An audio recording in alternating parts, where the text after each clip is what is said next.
Xoş gördük yoldaşlar. Hər birinizi fəlsəfə dərsində görməkdən çox məmnunam və ümid edirəm ki, hər biriniz qarşınıza qoyduğunuz məqsədə nail ola biləcəksiniz bu dərslərə qoşulmaqla və özüm haqqında qısa məlumat verim ki, adım soyadım Ağlar Qərib oldu. Artıq 7-ci ildir ki, fəlsəfə hazırlığı ilə məşğul oluram doktoranturaya və bu müddət ərzində çox peşəkar bir yanaşma formalaşdıra bilmişəm və bu imkan verir ki, bizə bütün fəlsəfə imtahanlarına yəni həm testlə, şifahi yazılı fərqi yoxdur.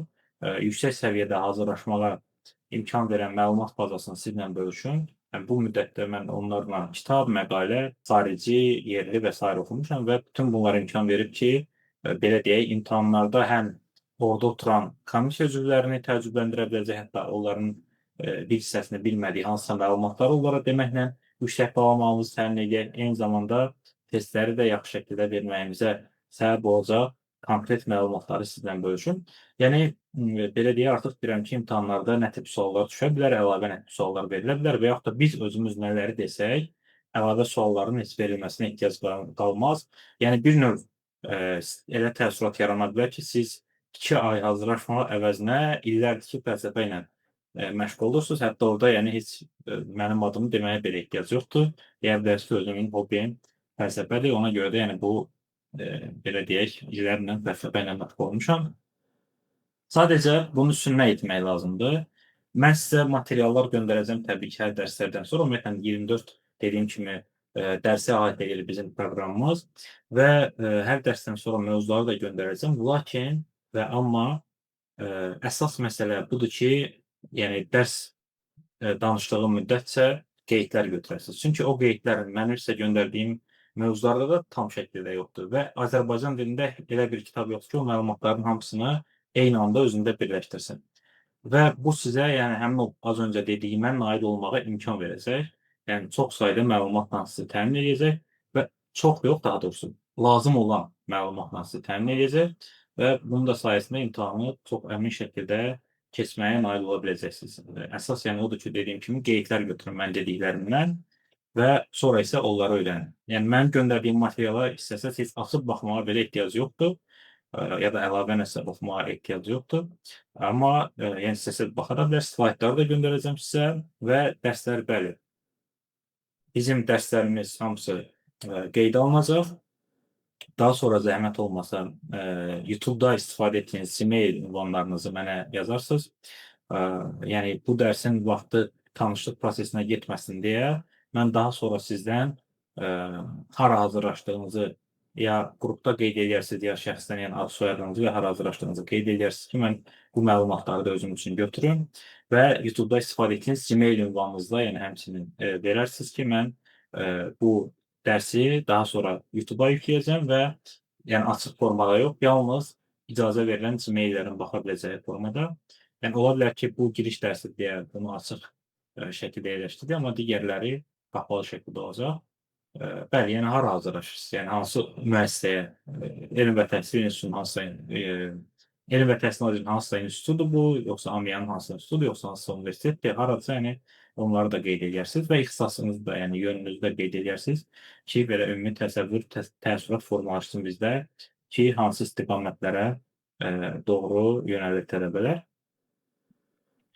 Deməli, yəni dediyim kimi, əsas məsələ bax bu dərslərdə, yəni sonradan qoşulanlar oldu deyə təkrar edirəm. Əsas məsələ indi danışacaqlarımızı qeyd eləməkdir və dərs boyunca yaranan suallar olduqda chat bölməsinə də qeyd edə bilərsiniz. Dərsin sonunda vaxtımız da olacaq əlavə suallara cavab vermək üçün və yaxud da ki, yəni bölmələr arasında keçid edəndə, yəni suallarınız olduqda deyəcəm kimin sualı varsa, o zaman da suallarınızı soruşa bilərsiniz ki, qaranlıq məqam qalmasın. Və yəni belə deyək, danışılanlar görüntü ilə əksini tapsın deyə slaydlardan istifadə edəcəm hər dərsdə demək olar ki, və bu slaydları da sonra sizə göndərəcəm. Onları da özünüz üçün qeyd edə bilərsiniz. Düşünürəm ki, artıq zaman itirmədən dərsin özünə keçid alaq.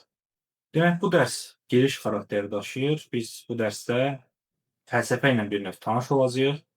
Əgər indiyə qədər heç vaxt fəlsəfə oxumamısınızsa, universitetdə fəlsəfə öyrənməmişsə, heç nə itirməmisiniz. Onsuz da, yəni, belə deyək, universitet proqramları adətən bir semestr üçün nəzərdə tutulur deyə orada çox məhdud şəkildə hətta 1-2 dərsdə bayrama düşür, hansısa mövzular keçirilmir. Keçirilənlər də yəni tam şəkildə proqramı əhatə eləmir. Ona görə heç nə itirməmisiniz. Hətta bəlkə yanlış biliklər öyrənməmisinizsə lap yaxşı olar. Amma yadınızdan da çıxıbsa, bu da yenə də bir problem deyil. Amma heç nə öyrənməmisinizsə, yəni yenə də bu da dediyim kimi problem deyil. Çünki biz bu dərslər ərzində tam şəkildə fəlsəfənin nə olduğunu öyrənəcəyik, mənimsəyəcəyik. Və əvvəlcə belə bir poetik şəkildə gəlin başlayaq dərsimizə. Ötenin bir neçə misrası ilə və bu misraların əhəmiyyətini az sonra vurğulayacağım daha aydın olması üçün. Öte belə yazırdı 18-ci əsrin sonu, 19-cu əsrin əvvəllərində öz ruhu ilə 3000 illiyin laylarına daxil olmayan ağ işıqda yaşayaraq qaranlıqda köstəbək kimi alışacaq.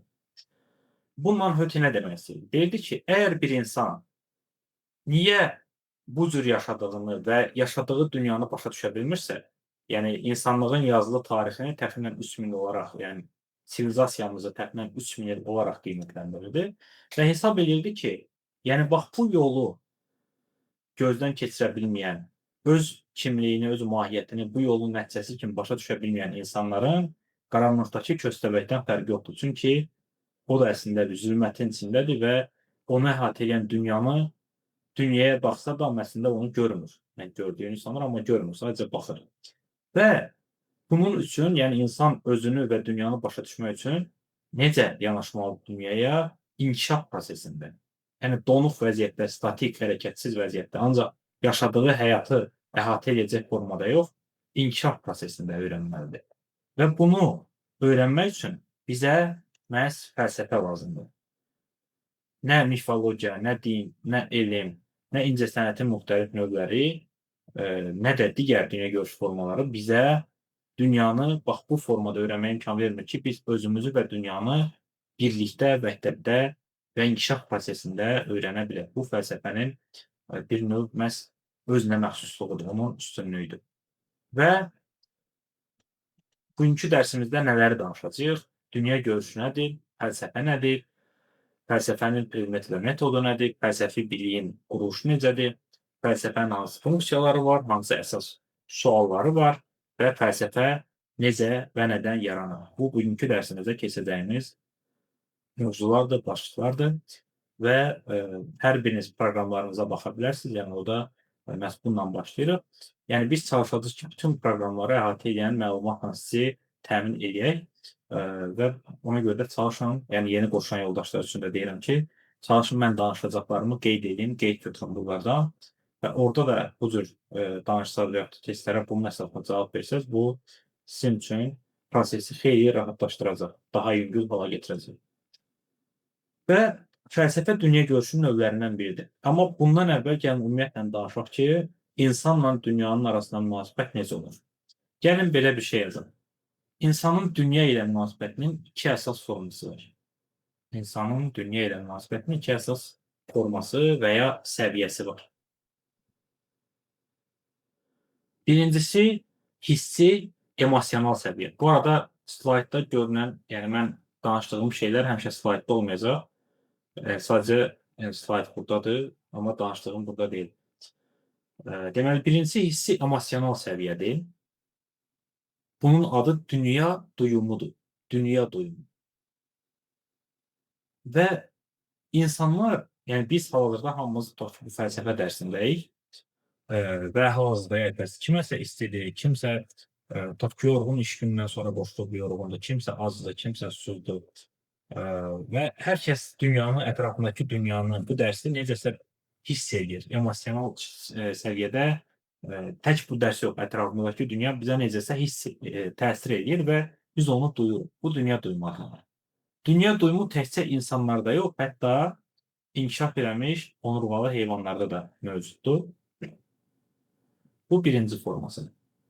Hisslərlə, emosiyalarla bağlıdır. İkinci səviyyəsi, ikinci forması isə insanın dünya ilə münasibətidir. Rasional xarakter daşıyır. Rasional. Ratio ağıl deməkdir. Yəni, ağılın iştirakına əsaslanır. Və bunun adı dünya görüşüdür. Dünya görüşü. İnsanın dünya ilə münasibətinin ikinci forması rasional ağla əsaslanan xarakter daşıyır və dünya görüşü adlanır. Cəmiyyətdə yaşayan bütün insanların dünya görüşü var. Və gəlin dünya görüşünə bir tərif yazaq ki, dünya görüşü nədir, onu daha aydın şəkildə başa düşək. Gəlin qeyd edək. Dünya görüşü insanın dünya, təbiət, cəmiyyət və özü haqqında təsəvvürlərin, vergül, insanın təbiət, cəmiyyət, dünya və özü haqqında təsəvvürlərin, vergül, həmçinin özünün dünyadakı yeri haqqında, təsəvvürlərin, baxışların məcmusudur, cəmidir. Bu nə deməkdir? Yəni, dünya görüşünün iki elementi var, iki hissəsi var. Birincisi, insan, yəni siz, mən, bu dərsə qoşulan hər bir kəs və bu dərsin qırağındakı bütün cəmiyyətdə yaşayan insanlar, onlar doğulduqları andan etibarən ətraflarında olan dünya və özləri haqqında məlumatlar yığılır. Və bu məlumatlar o qədərdir ki, biz onları müəyyən bir sistem halında beynimizdə saxlayırıq. Yəni, biz bilirik ki, biz hansı ixtisasın sahibiyik, biz bilirik ki, biz harada anadan uçuq, kimik, harada yaşayırıq, dünya necədir. Yəni, hər birimizin dünya, cəmiyyət, özümüz, digər insanlar haqqında məlumatlarımız var. Bu dünya görüşünün birinci hissəsi. İkinci hissəsi isə insanın həyatdakı yeri haqqında məlumatlara sahib olması, həyatdakı yerini müəyyənləşdirməsidir. Və bunu insan necə edir? Yəni, misal üçün, siz hazırda doktoranturaya hazırlaşırsınız. Nəyə görə bu qərarı qəbul edirsiniz? Bunun üçün hər birinizin fərqli səbəbi var. Amma sizi o səbəbə gətirən şey buna qədərki həyat yolunuzda əldə etdiyiniz məlumatlardır. Sizin dünya, cəmiyyət, yəni Azərbaycan cəmiyyəti ya da dünyadakı digər ölkələrdəki cəmiyyət, özünüz haqqında, digər insanlar haqqında, ailə üzvləriniz və s. haqqında gəldiyiniz qənaətlərdir ki, bunların nəticəsində siz öz həyat yolunuzun bir hissəsində doktorantura imtahanına hazırlaşmaq qərarı qəbul etmisiniz. Yəni, bu, bax, sizin bu həyat yolunuzu seçməyiniz səbəbi buna qədər əldə etdiyiniz informasiyadır. Yəni, cəmiyyətdə yaşayan bütün insanların dünya görüşü var. Çünki hər kəs cəmiyyətdə yaşadığı üçün bu və digər şeylər haqqında hansısa məlumatlara, sistemli məlumatlara sahibdir. Yəni, məcmu halında bilir, siyasət haqqında nəsə bilir, tarix haqqında, din haqqında nəsə bilir, ibtidai şəkildə bəlkə fəlsəfə haqqında nəsə bilir, elm haqqında nəsə bilir. Yəni, hər bir insanda bu və digər dərəcədə bu biliklər mövcuddur və buna görə də cəmiyyətdə yaşayan istənilən insan dünya görüşünə malikdir. Niyə cəmiyyətdə yaşayan deyirəm deyə soruşsanız, çünki əgər bir şəxs doğulan andan etibarən tutaq ki, meşəyə atılıbsa və insan cəmiyyəti ilə kontakt qurmayıbsa, o insanın dünya görüşü formalaşmayacaq. Yəni, onun beynində sistemli şəkildə insan, cəmiyyət, dünya, özü haqqında təsəvvürlər olmayacaq. Yəni, hamısı haqqında eyni anda təsəvvür olmayacaq. Çünki ona heç kim bu məlumatı verməyəcək. Ona görə də cəmiyyətdə yaşayan istənilən insanın dünya görüşü var. Sadəcə kiminkisə məhduddur, kiminkisə dardır. Və belə bir cümlə də istəsəz yaza bilərsiniz ki, insanlığın bütün tarixi boyunca dünya görüşünün formalarda inkişaf tarixi keçib. İnkişaf tarixi keçib və yaxud da inkişaf edib. Dünya görüşünün ən qədim forması mifologiyadır. Və yaxud da mifoloji dünya görüşüdür. Mifologiyadır və yaxud da mifoloji dünya görüşüdür. İnsan ən qədim dövrdə, yeni yarandığı dövrlərdə təbiət qarşısında aciz idi. Yəni, insan təbiəti başa düşə bilmirdi və ondan qorxurdu. Çünki ildırım çaxırdı, insan bunun mənasını bilmirdi. Ova gedirdi, ov yoldaşlarından, qəbilə yoldaşlarından, məsələn, mamont onun qəbilə yoldaşlarının bir hissəsini öldürürdü. Xəstəliklər var idi, insanların ömrü qısa idi. Yəni, insanlar təbiət qarşısında aciz idilər, quraqlıqlar olurdu, soyuqlar olurdu, bunun mənasını başa düşə bilmirdilər. Və ona görə də təbii ki, yəni insanlar bu yaşadıkları dünyaya məna vermək məcburiyyəti hiss edirdilər özlərində. Və bunu da ilk olaraq ibtidai inanclar vasitəsilə, mifologiya vasitəsilə etdilər. Mifologiya ibtidai inanclara əsaslanan dünya görüşü formasıdır. Bunu qeyd edə bilərsiniz. İbtidai dünya görüşünə əsaslanan, ibtidai inanclara əsaslanan dünya görüşü formasıdır və bir qayda olaraq mifologiyada insan öz xüsusiyyətlərini, öz xarakterik əlamətlərini təbiətə aid edir, təbiətə müncər edir. Məsələn, tutaq ki, qəzəb, qorxu, həyəcan, əzəmət, böyüklük, bunlar insana aid olan xüsusiyyətlərdir və insan o xüsusiyyətləri yükləyir təbiətin üstünə. Məsələn, deyir, günəş əzəmətlidir, dağ böyükdür, çay qorxuludur məsələn, hansısa heyvan, tutaq ki, zorakıdır və s. Yəni öz xüsusiyyətləridir. Bu insan cəmiyyətində insanlar arasında olan xüsusiyyətlərdir ki, bunları insanlar yükləyirlər təbiətin üzərinə mifologiyada adətən və mifologiyanın nə olduğunu başa düşək deyə Azərbaycan cəmiyyətindən gəlin bir neçə nümunə gətirək. Məsələn, tutaq ki, bizdə inanc var ki, qara pişik uğursuzluq əlamətidir. Amma pişiyin yəni uğur anlayışı yoxdur. O kiməsə əslində uğur verə ya da apara bilməz. Yəni insan özünə aid olan əlaməti, hansısa bir əlaməti götürür, yükləyir pişiyin üzərinə. Və yaxud da gecə vaxtı çayın üzərindən keçmək ya da olmaz və ya ağacın altından keçmək olmaz və yaxud da ki, dırnaq tutmaq olmaz, təmizlik eləmək olmaz və s. Yəni bunlar hamısı Azərbaycan mədəniyyətinin belə deyək, içində olan qədim dövrdən gələn müxtəlif mifoloji inanclardır. Və ilk inancları dediyim kimi insan təbiət qarşısında qorxusu nəticəsində yaranır. Məsələn, tutaq ki, adətən antropoloqların belə bir gəldiyi qənaət var ki, ilk dəfə insan necə olub mif yaradıb? Yəni insanlar qədim dövrdə yalnız təbiətdə olanları, hazır şəkildə olanları ələ keçirməklə, yəni mənimsəmə təsərrüfatı ilə məşğuldurlar. Heyvanları öldürürdülər, gilə meyvələri, bitkiləri yeyirdilər. Bu formada güzəranlarını təmin edirdilər və təbii ki, heç də həmişə ov uğurlu keçmirdi, heç də həmişə yeməyə tapmaq olmurdu və məsələn, zənn eləyirlər ki, 3 dəfə ardıcıl ova gedib uğursuz olandan sonra 4-cü gün başqa yolla gedirlər və bir çayın üzərindən keçib gediblər. Və düşünüblər ki, deməli bizə uğur gətirən çayın üzərindən keçməkdir. Demək, bundan sonra ova gedəndə gəlib axar suyun üzərindən keçib getmək lazımdır. Yəni bununla da müvəffəqiyyətlə, uğurla bağlı bir mif yaradıblar. Yəni qorxularını, narahatlıqlarını ifadə etmək üçün o xüsusiyyətlərini təbiətə yükləyirlər. Və bütün miflərin əsasında məhz inanc dayanır. Amma insanlıq inkişaf elədikcə, bəşəriyyət inkişaf yolu keçdikcə çoxlu sayda miflər yaranır. Çünki insanın təbiətlə münasibəti get-gedə daha böyük miqyas almağa başladı. İnsanlar daha çox yerlərə yayıldılar və buna görə də yeni miflər yaratdılar. Və bu miflər o qədər artdılar ki, elə bir həddə çatdılar ki, bunları sistemləşdirmək lazım gəldi. Yəni onların dağınıqlıqdan xilas etmək üçün və bunun da nəticəsində ilk dinlər meydana gəldi, ibtidai dinlər. Dinlə mifin ortaq xüsusiyyəti budur ki, hər ikisi inanca əsaslanır. Yəni qara pişik görəndə yolunu dəyişən insan da buna inandığı üçün eləyir bunu. Eynilə hansısa bir dini ayini yerinə yetirən insan da onun müqəddəsliyinə inandığı üçün bunu icra edir. Yəni dinlə mif arasında ortaq xüsusiyyət onların hər ikisinin məhz inanca əsaslanmasıdır. Amma dinlə mif arasında vacib bir fərq var. Bu fərq nədən ibarətdir?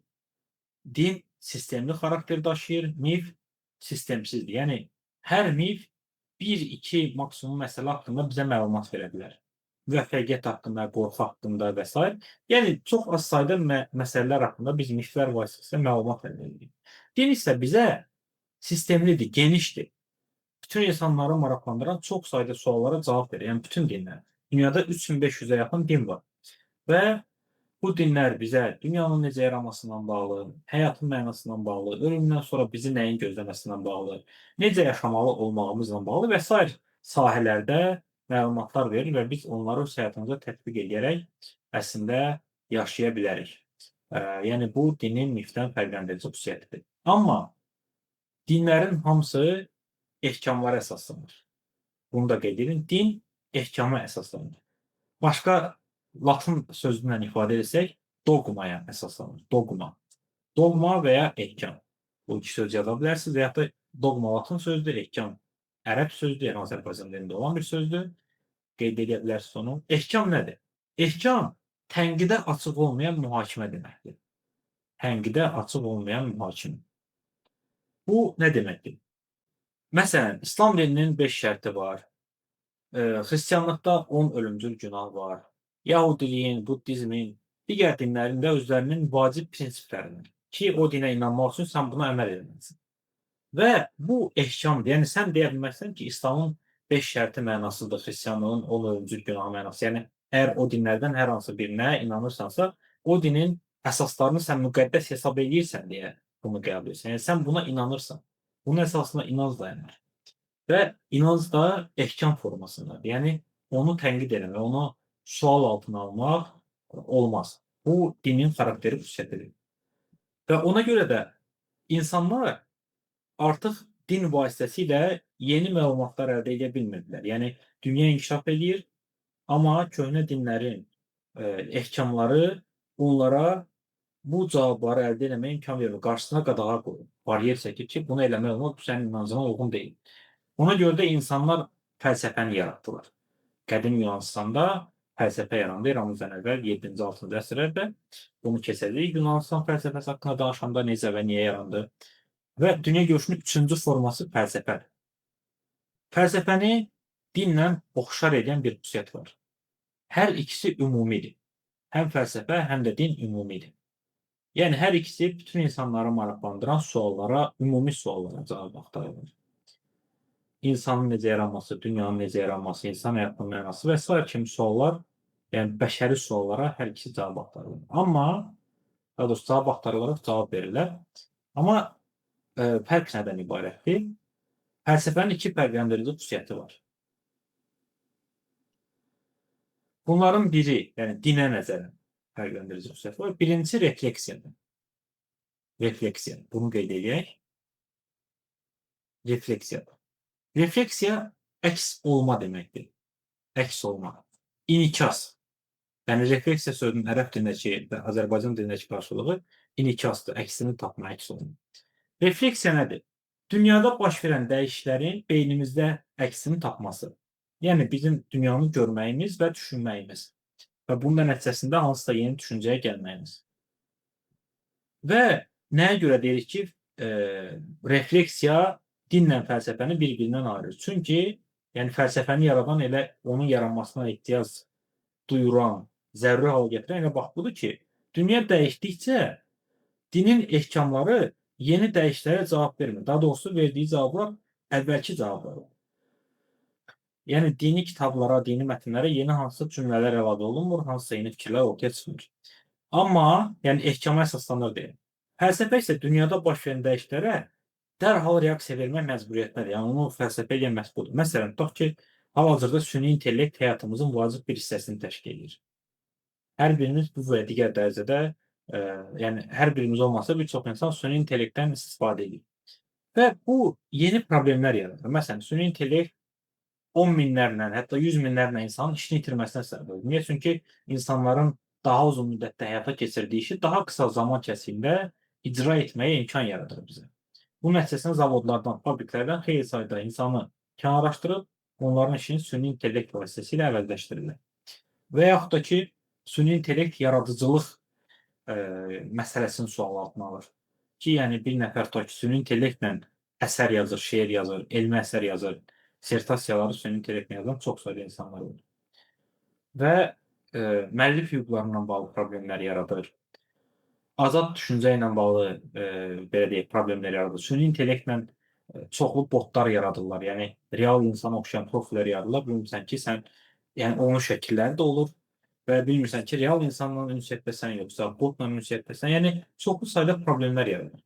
Tənhalıq problemi yaradır kim üçünsə, yəni başqa insanlarla ünsiyyət qura bilməyənlər, ünsiyyət qurmaqda çətinlik çəkənlər süni intellektlə ünsiyyətə başlayırlar və sonra isə ümumiyyətlə başqa insanlarla ünsiyyətdən soyulurlar. Çünki heç kim süni intellekt kimi onlara diqqət göstərmir. Yəni çoxlu sayda problemlər var və bu problemlərin nəticəsində süni intellektin fəlsəfəsi yaranır. Və yaxud da ki, 19-cu əsrin sonları, 20-ci əsrin əvvəllərində texnologiyaların insan cəmiyyətindəki rolu dəyişdi. Texnologiyalar inkişaf elədi, yeni texnologiya növləri yarandı, insanın yaradıcılıq rolu azaldı, texnologiyanın vəzifəsi daha böyüdü və eyni zamanda silah texnologiyaları yarandı, kütləvi məhv etmə silahları yarandı və bütün bunlar texnologiyanın mahiyyətini, məzmununu sual altına aldı. Ona görə də texnologiya fəlsəfəsi yarandı. Və yaxud da 20-ci əsrin ikinci yarısında ölümün mahiyyətinin dəyişməsi sanki baş verdi bəşəriyyətdə, intiharların sayı artdı, evtanaziya peyda oldu, yəni könüllü şəkildə həyatdan imtina eləmə tibbi yolla və bütün bunlar ölüm fəlsəfəsinin yaranmasına gətirdi sifət. Yəni ümumiyyətlə fəlsəfənin yeni bölümlərinin yaranması məhz dünyada baş verən dəyişikliklərə reaksiyadır, refleksdir. Və, yəni bu dinə xas olan bir xüsusiyyət deyil, bu məhz fəlsəfəyə xas olan bir xüsusiyyətdir. Və ikinci xüsusiyyət isə tənqiddir. Tənqid də Yunan dilində kritikos sözündəndir. Tənqid seçmək qabiliyyəti deməkdir əslində. Yəni tənqid nədir? Nəyisə müsbət və mənfi tərəflərini, üstünlüklərini və çatışmazlıqlarını vurğulayaraq bunun əsasında yeni fikir ortaya çıxarmaqdır. Yəni tənqid nəyisə pis tərəflərini göstərmək deyil ancaq. Həm yaxşı, həm pis tərəflərini göstərmək və bununla da bitmir. Sonra isə yeni fikir yaratmaq. Bax, tənqid əslində budur. Sadəcə təəssüf ki, bir çox hallarda, yəni bizdə kütləvi informasiya vasitələri tənqidi elə təqdim edirlər ki, sanki bu yalnız nəyisə mənfi nəticəsini göstərməkdir. Və bu fəlsəfəyə xas olan bir şeydir. Yəni fəlsəfə tənqidə əsaslanır. Bu nə deməkdir? Fəlsəfə özü özünü də tənqid edə bilir. Başqa filosofları tənqid edir. Cəmiyyətdə olan qüsurları, nöqsanları tənqid edir və özü özünü də tənqid elədiyinə görə inkişaf edir. Amma din özü özünü tənqid eləmir. Yəni nə mənada? Yəni heç bir din öz çatışmazlıqlarının olduğunu demir. Və hər bir dinə, yəni 3500 dinə inanan istənilən insan inanır ki və əmindir ki, məhz onun inandığı din düzdür. Amma fəlsəfədə bu bir qədər daha fərqlidir. Yəni fəlsəfəni yaradan şeylərdən biri elə məhz budur ki, tənqid, yəni bu nəyə görə belədir, bu nəyə görə belə olmalı sualını verə bilmək. Yəni inanc əvəzinə tənqid var, ehkam əvəzinə refleksiya var. Bax, bu formada da qeyd edə bilərsiniz. Bu arada yəni bir şey qeyd edeyim ki, dəqiq şəkildə anlaşılsın. Siz əgər şifahi yazılı imtahan verəcəksinizsə, bunu komissiya qarşısında edəcəksiniz və bu komissiyada 12, 9, yəni çox sayda insan əyləşir və onların fərqli dini dünya görüşü var. Yəni kimsə ateistdir, kimsə dindardır, kimsə bəlkə ümumiyyətlə qərar verməyib heç vecinə deyil bu məsələ. Amma ona görə də siz bunu yəni elmi fakt kimi danışmalısınız. Yəni belə deyək də, özünüzü kənara çəkməlisiniz və necədirsə o cür danışmağa çalışmalısınız. Çünki dini inancınızın olduğunu çox açıq şəkildə göstərsəz, digər adamları qızıqlandıracaq bu digər mövzular. Yox, göstərsəz ki, heç bir dini inancınız yoxdur, da dini inancı olan şəxs varsa onları qızıqlandıracaq. Və ona görə də bax, mən necə danışıramsa, necə təqdim edirəmsə, yəni kənar müşahidəsi kimi siz də cavab verəndə çalışın ki, və öyrənəndə də ən əsası kənar müşahidəsi kimi öyrənəsiniz. Çünki proqram belə qurulub və belə danışmaq, belə yanaşmaq daha effektiv nəticə əldə etməyə imkan verir.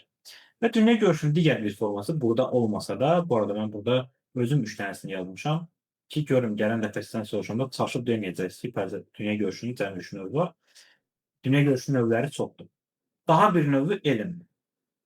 Elm daha çox müasir dünya görüş formasıdır. Bu üçünə baxanda müasir mənada, bizim başa düşdüyümüz mənada elm 16-cı, 17-ci, hətta 18-ci əsrdə yaranır. Yəni elm çox müasirdir. Çox da qədim dövrdə yaranmır. Və elmin fəlsəfədən 2 fərqləndirici xüsusiyyəti var. Birincisi, elm konkretdir. Biz bayaq dedik, fəlsəfə ilə din ümumidirlər. Yəni bütün insanları maraqlandıran, vacib olan məsələlərə cavablandırırlar. Amma bu elm üçün spesifik deyil. Elm konkretdir. Yəni elm konkret cavab axtarır ki, su niyə 100 dərəcədə qaynayır? Məsələn, hava niyə seyrəkdir və insan gözünə görünmür? Mərkəzə qaçma təcili nədir? Cazibə qanunu nədir? Niyə yer bir cism əlimizdən düşəndə mütləq şəkildə o yer tərəfindən cəzb olunur? Yəni konkret suallara konkret cavablar axtarmaqla məşğul olur fəlsəfə və daha doğrusu elm və bu onun birinci fərqləndirici xüsusiyyətidir. Konkretlik. İkinci fərqləndirici xüsusiyyət nədən ibarətdir? İkinci fərqləndirici xüsusiyyət budur ki, elm təcrübəyə və eksperimentə əsaslanır. Təcrübəyə və eksperimentə. Bir qayda olar, həmişə yox, çünki bəzi şeylər elmdə aksioma kimi qəbul olunur. Amma bir qayda olaraq elm təcrübəyə və eksperimentə əsaslanır. Yəni biz nəyisə iddia ediriksə, onu eksperiment vasitəsilə sübut etməliyik. Və bu dünya görüşü, 4 dünya görüşü olmasaydı, bunlar əsas formadır. Sizdən sorsalar ki, dünya görüşünün neçə növü var? 3, 4, 5 deyə bir rəqəm qətiyyən istifadə eləməyin. Testdə belə sual onsuz da olmayacaq. Amma soruşsalar da belə bir cavab verməyin. Niyə? Çünki səhv cavab vermiş olasınız. Biz dərsin əvvəlində dedik ki, dünya görüşü nədir? Onun 2 elementini fərqləndirir. Və o 2 meyara uyğun olan, yəni bizim üçün təbiət, dünya, insan, cəmiyyət və özümüz haqqında, həmçinin özümüzün dünyadakı yerimizi müəyyənləşdirmək barəsində bütün məcmu məlumatlar hamısı dünya görüşü növlərini yarada bilər. Məsələn, hal-hazırda futbol üzrə dünya çempionatı keçirilir və əgər bir insan səhər 9-da iş başlayır, amma axşam gecə saat 5-də futbol varsa, oyaq qalıb ona baxsa və eyni zamanda onun üçün həyatın vacib bir hissəsi futbol haqqında danışmaq, futbol xəbərlərinə baxmaq, hansısa futbol komandasına, klubuna azarkeşlik eləmək təşkil edirsə, belə olduğu halda, yəni bu insan üçün artıq futbol dünya görüşünün bir formasıdır. Və yaxud da məsələn, tutaq ki, bir insan hər gün dünyada baş verən siyasi xəbərləri izləyir. Məsələn, indi Türkiyədə NATO forumu keçirilir. Tutaq ki, davamlı şəkildə orada olan hadisələrlə maraqlanır. Ümumiyyətlə siyasi xəbərləri izləmək onun üçün vacib bir məsələdir. Gündəmdən xəbərdar olmaq, ətrafındakı insanlarla onları müzakirə eləmək bu insan üçün vacib bir şeydir. Və belə olduğu təqdirdə həmin insan üçün artıq siyasət bir dünya görüş formasıdır. Və yaxud da bir insan dəmlə maraqlanırsa, müxtəlif sərgilərdə, Parisdə və yaxud da digər sərgilərdə nəyin hansı paltarların nümayiş etdirildiyini, hansı tərzlərin nümayiş etdirildiyini izləyirsə, sonra o paltarları əldə eləməyə, tətbiq eləməyə çalışsa, yəni bu insan üçün də dəb dünya görüşünün bir hissəsidir. Kim üçünsə musiqi ola bilər, kino ola bilər, başqa bir şeylər ola bilər. Amma əsas məsələ də o 2 meyara cavab versin. Yəni ayda ildə bir dəfə bir adam kinoya baxırsa, bu o demək deyil ki, kino onun üçün vacib dünya görüşü formasıdır. Və insan eyni anda çox sayda dünya görüşü növünə də malik ola bilər. Yəni bir insan dinə də inana bilər, mifologiyaya da inana bilər eyni anda. Elmlə də maraqlana bilər, fəlsəfə ilə də maraqlana bilər, tarixlə də maraqlana bilər.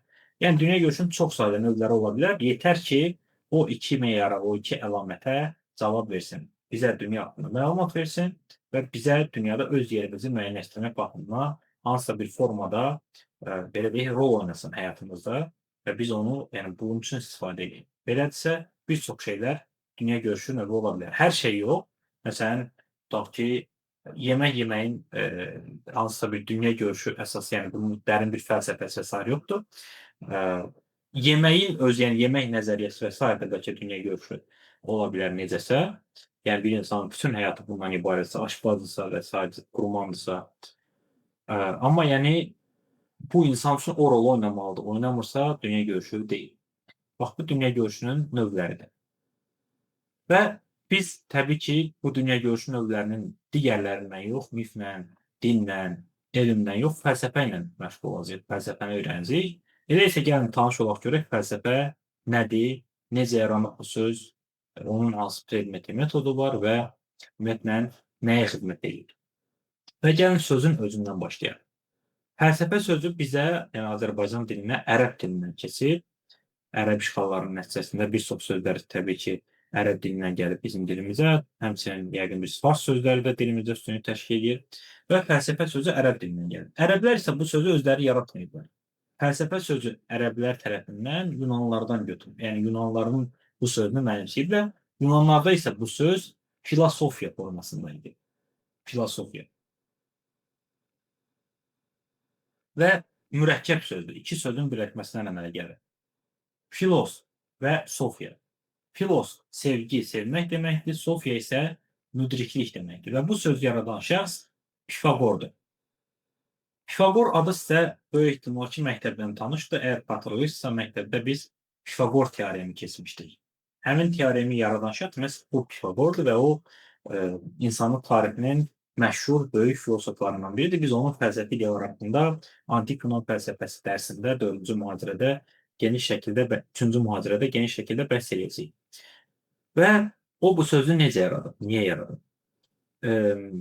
Deməli, Pifaqor özü Samos adasındandır və o uzun illər səyahət edərək öz dünya görüşünü formalaşdırıb, sonra öz məktəbini yaratmışdır, Pifaqoruslar məktəbini və bütün Elin torpaqlarında, Yunan torpaqlarında məşhur bir şəxsiyyət çevirmişdir və bir çox polislərdən ibarət idi Yunan torpaqları, yəni şəhər dövlətlərdən, sadə şəkildə isə krallıqlardan və o krallıqlar üçün də, yəni o krallıqların sahibləri üçün də Pifaqorla söhbət eləmək bir növ, yəni məşhur və çox dərin bir adamla söhbət eləməyə bərabər idi və ona görə də onlardan nəsə öyrənməyə çalışırdılar. Bir dəfə də Pifaqor belə bir krallığa səyahət eləyəndə, yəni polisə səyahət eləyəndə, həmin o polisin kralı deyək, yəni əslində belə deyil, Yunan fəlsəfəsini keçən daha detallı danışacağıq.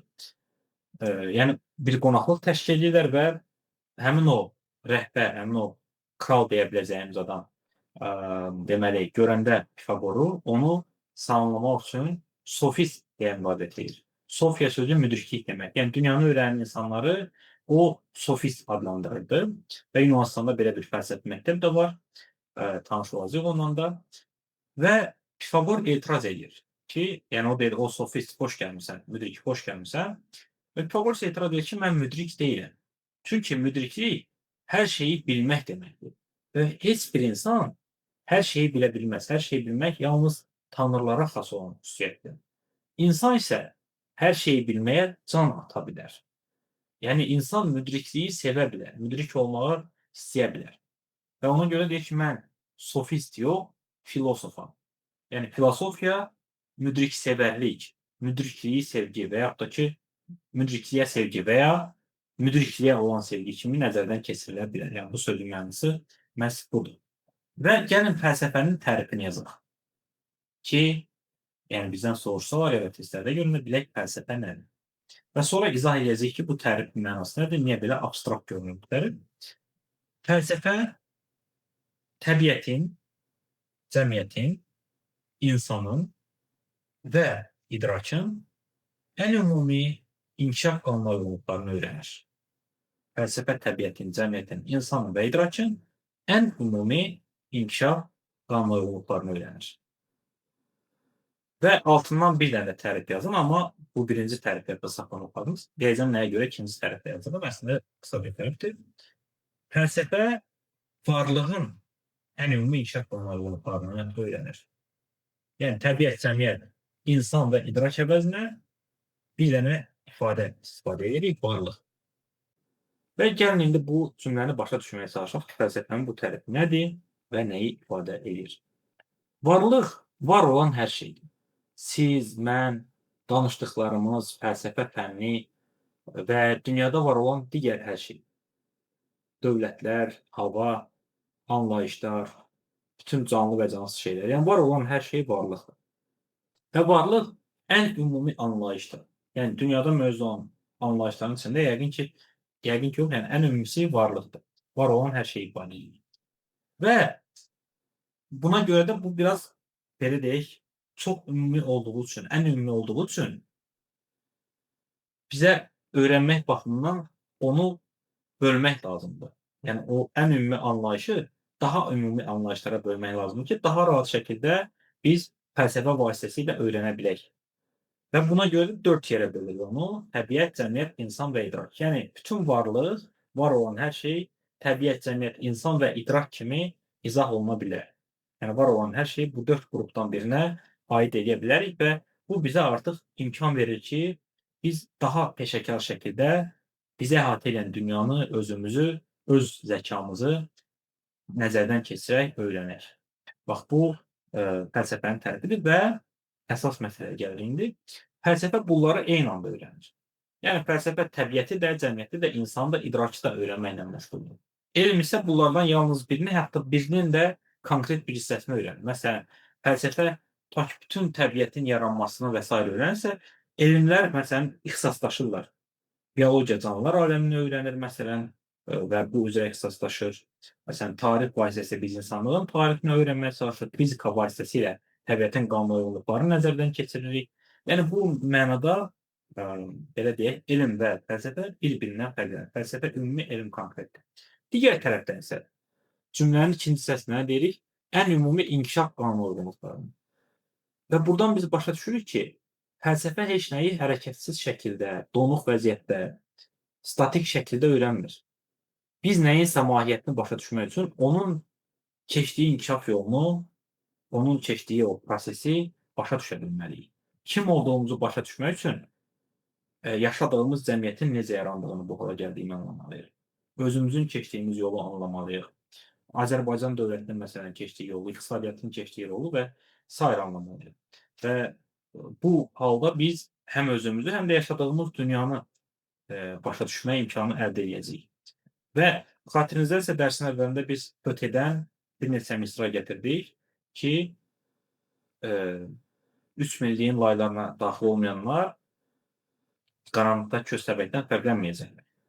Yəni, əslində bax, o da bunu deyir ki, kim ki öz insanlığın inkişaf tarixini, öz inkişaf tarixini başa düşür, o insan, yəni o inkişafı necə həyata keçirdiyini başa düşür, o insan dünyanı başa düşür. Yəni fəlsəfə bizə inkişaf üzərindən dünyanı anlamaq imkanı qazandır. Və ümumi şəkildə, yəni həm təbiəti, həm cəmiyyəti, həm insanı, həm də idraki başa düşmə imkanı yaradır. Bu mənada da bütün digər dünya görüş formalarından fərqlənir və onların çatışmazlıqlarını aradan qaldırır və yaxud da ki, onlardan fərqli bizə perspektiv bəxş edir. Və orada qanunauyğunluq sözü də var. Yəni, inkişaf necə gəldi baş vermir, xaotik baş vermir. Bizim məqsədimiz əgər elədirsə, onu öyrənməyin mənası yoxdur. Yəni, əgər inkişaf xaotik olsa, necə gəldi olsa, heç onu öyrənməyə ehtiyac qalmaz. Demək, onu dərk eləmək mümkün deyil. Amma belə deyil, inkişafın öz qanunauyğunluqları var və inkişaf qanunauyğunluqları olduğuna görə elmlər var. Amma elm konkret qanunlarla işləyir. Çünki elm konkretdir. Fəlsəfə isə ən ümumi olanı öyrənməklə məşğuldur deyə, onun qanunauyğunluqları da ən ümumi xarakter daşıyır. Və bu mənada fəlsəfə deməli, digər dünya görüş formalarından fərqlənir. Biz gələcəkdə dialektikanın və onun qanunlarına keçəcəyik. Yəni, ən ümumi inkişaf qanunauyğunluqları dialektikanın qanunları əslində. Və orada daha detallı başa düşəcəyik ki, bu nə deməkdir? Bu qanun, cəmi 3 dənə qanunauyğunluqdur, çox deyil ki, bütün inkişaf onların əsasında baş verir. Və növbəti dərslərimizdə təxminən 13-14 dərs sonra biz artıq dialektika haqqında da danışacağıq və oradan bu barədə daha geniş şəkildə söhbət açacağıq. Onda bu tərifə qaydanda bu sizə indiki kimi abstrakt yox, daha aydın şəkildə görünəcək. Bəlkə indi də artıq başa düşməyə başlayırsınız ki, yəni fəlsəfə birlikdə, yəni bütün dünyanın inkişafını biz də içinə daxil olmaqla, bizim təfəkkürümüzə daxil olmaqla öyrənir. Elmdən fərqli olaraq, yəni ancaq birini yox, hamısını, bütün inkişafı öyrənir və onun necə inkişaf etdiyini öyrənməyə çalışır. Çünki necə inkişaf etdiyini başa düşsək, o zaman biz də artıq, yəni müstəqil şəkildə Aristotel, Platon dediklərini təkrarlamadan, Hegelin dediklərini təkrarlamadan, özümüz də müstəqil insan kimi, müstəqil filosof kimi, hətta filosof olmasaq da, yəni bunun vasitəsilə ətrafımızdakı dünyanın daha geniş buzaq altına şərh edə biləcəyik və bunun imkanı bizə fəlsəfə verir. Və indi isə keçsək fəlsəfənin predmetinə və metoduna. Əgər unutmuşsunuzsa xatırladım ki, predmet hər hansısa bir elmin və ya bilik sahəsinin nəyi öyrəndiyini göstərir. Nəyin isə predmeti onun nəyi öyrəndiyi demək. Yəni fəlsəfənin predmet deyəndə fəlsəfə nəyi öyrənir sualına cavabladır. Metod isə necə öyrənir deməkdir. Yəni fəlsəfənin metodu o dünyanı necə öyrənir sualına cavab verir. Və fəlsəfənin predmetinin əslində nə olduğunu biz artıq bilirik. Fəlsəfəyə yazdığımız tərif xatırlayaq və ya fəlsəfənin predmeti budur. Yəni fəlsəfənin predmeti təbiət, cəmiyyət, insan, idrak və onların ən ümumi inkişaf qanunauyğunluqları. Fəlsəfənin predmeti budur. Yəni fəlsəfə bunu öyrənməklə məşğuldur ki, necə baş verir bu proses. Bu fəlsəfənin predmetidir. Amma metodları bir neçə dənədir. Və gəlin o metodlara nəzər salaq. Dediyim kimi metod necə öyrənir demək. Bura qədər yeri gəlmişkən, kiminsə sualı qaranlıq qalan məqam varsa soruşa bilərsiniz. Müəllim, bir sual vermək olar. Buyurun, əlbəttə. Deməli, dünya görüşünün neçə növ var deyəndə, onda biz 4 növ deməliyik. Xeyr. Deməlisiniz ki, dünya görüşünün çox sayda növü var. Hə. Dünya görüşü nədir? Yəni tərifini deyirsiniz ki, təbiət, cəmiyyət, insan, insanın özü haqqında, həmçinin insanın dünyadakı yeri haqqında təsəvvürlərin məcmusudur. Deməli, bu meyara uyğun gələn hər şey dünya görüşü ola bilər. Demək 4 deyil. Amma əsas dünya görüş formaları, yəni insanlığın tarixində həlledici rol oynayan, insanların inkişafında vacib mərhələ xarakter daşıyan məhz birinci mifologiyadır, yəni mifologiya insanlığın inkişafında vacib bir mərhələ olub. Daha sonra din, daha sonra fəlsəfə və elm. İncəsənəti də bura əlavə edə bilərik həmçinin. Amma dediyim kimi, yəni sizin həyatınız indi hər biriniz üçün önəmli olan şeylər sizin üçün dünya görüşüdür.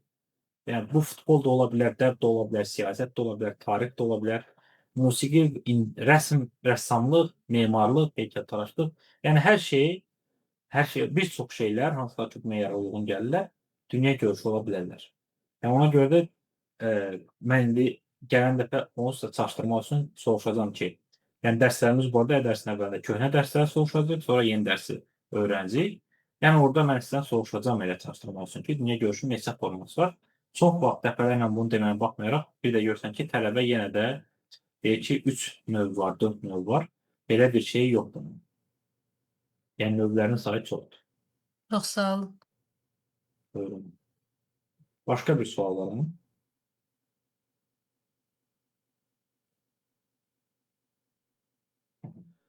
O zaman davam edək. Deməli, danışacağımız məsələ fəlsəfənin metodlarıdır. Yəni fəlsəfənin dünyanı necə öyrənməsidir. Fəlsəfənin bir neçə metodu var. Gəlin onlardan tanış olaq. Birinci metod dialektik metoddur. Yeri gəlmişkən bu formada, yəni fəlsəfənin metodları geniş şəkildə təəssüf ki, Azərbaycan dilindəki fəlsəfə kitablarında bu formada yazılmayıb. Ona görə bunu özünüz əgər yəni şifahi yazıda imtahan verəcəksinizsə, danışsaz, yəni sizdən soruşmadan danışırsınız, bu çox yaxşı olar, xeyirlincə olur. Deməli, fəlsəfənin ən geniş yayılmış metodu, daha qabaqcıl metodu dialektik metoddur. Dialektik metod dünyanı inkişaf prosesində və ziddiyyətlərin mübarizəsi kimi öyrənir. Dünyanı inkişaf prosesində və ziddiyyətlərin mübarizəsi kimi nəzərdən keçirir, öyrənir. Yəni əslində bizim buna qədər danışdığımız yanaşma, rəhbər tutduğumuz metod məhz dialektik metod. Fəlsəfəyə verdiyimiz tərifdə də bunu hiss edə bilərsiniz. Danışdığımız gerçəyə də hiss edə bilərsiniz ki, biz inkişaf prosesində dünyanı öyrənirik. Dialektik metod budur və biz dialektik haqqında ayrıca dərsimiz olacaq, orada geniş şəkildə danışacağıq. Bu arada, yəni ingilis dili cavabları çıxandan sonra hər biriniz müraciət etdiyiniz müəssisəyə yazaraq zəng edərək deyə bilərsiniz, yaxud gedərək deyə bilərsiniz ki, sizə fəlsəfə proqramını versinlər. Bəzi yerlərdə suallar da verirlər, amma sualları versələr proqramı da götürün. Çünki suallar da proqramın əsasına çıxarılıb və sualların içində olmayan nəyisə də sizdən proqramda var deyə soruşa bilərlər. Yəni biz bütün proqramı əhatə edəcəyik, o baxımdan narahat olmayın. Amma yəni sizə də hər ehtimala olması çox yaxşı olar. Birdən işdə əgər bu il nəyisə hansısa mövzunu əlavə eləmiş olarlar ki, bunu da biz proqramımıza əlavə eləyək, keçək. Və dialektik metod dünyanı inkişaf prosesində ziddiyyətlərin mübarizəsi kimi öyrənir. İkinci metod metafizik metoddur. Metafizik metod varlığı, yəni dialektikada dünya dedim deyəsəm, varlığı yazın. O sözün üstünə təsəyin dünya əvəzinə varlıq yazın. Çünki təkcə dünya deyəndə çox vaxt təbiət başa düşülür. Amma biz dedik ki, biz təbiəti, cəmiyyəti, insanı və idraki birlikdə öyrənirik. Ona görə varlıq yazsaq daha doğru olur. İkinci metafizik metoddur. Metafizik metod varlığı donuq, hərəkətsiz, statik vəziyyətdə və hər hansı fövqəltəbii başlanğıc tərəfindən yaradılan formada öyrənir. Bu nə deməkdir? Yəni dialektika hərəkətdə öyrənir, amma metafizika onun tamamilə əksinədir. O dünyanı hərəkətsiz vəziyyətdə, donuq vəziyyətdə, statik vəziyyətdə öyrənir. Və deməli bu metafizika hesab edir ki, bu dünya hansısa bir qüvvə tərəfindən yaradılıb. Allah, Tanrı, ilah, mütləq ideya, hansısa bir qüvvə onu yaradıb. Əslində metafizika sözünün mənası elə bu deməkdir. Fizika, aranızda fizik varsa, fizis Yunan dilində təbiət deməkdir. Yəni fizika təbiət qanunlarını öyrənir. Meta isə kənarında olan, fövqündə olan, əlavə olan, birinci olan, yəni çox sayda mənaları var. Mənalarını ifadə edir. Yəni fizisin, təbiətin fövqündə onu yaradan bir qüvvə var və o yaradıb, yəni o qüvvə yaradıb təbiəti. Bu mənanı ifadə edir. Və ona görə də burada Yəni metafizikanı bu mənada başa düşə bilər. Yəni dünyanı yaradan bir qüvvə var və o qüvvə hər şeyin əsasındadır. Üçüncü yanaşma kimi dogmatik yanaşmanı yaza bilərik. Dogmatik və ya mötərizədə ehkamçı da yaza bilərsiniz. Ehkamçı. Dogmatik və ya ehkamçı. Bu yanaşma nə deməkdir? Bu yanaşma dünyanı, varlığı ehkamlar üzərindən izah edir. Dünyanı ehkamlar, tənqid olunması məqbul hesab edilməyən doqmalar üzərindən izah edir. Məsələn, bəzi filosoflar həm də dini inanca malikdirlər. Və onlar hesab edirlər ki, hər kəs dini inanca malik olmalıdır və dini inanc vasitəsilə dünyada yaşamalıdır. Bu dogmatik metoddur, ehkamçı metoddur. Yəni bu cür yanaşmalıyıq. Daha sonra isə növbəti metod sofistik metoddur. Sofistik. Sofistik metod metodun məqsədi həqiqəti öyrənmək yox,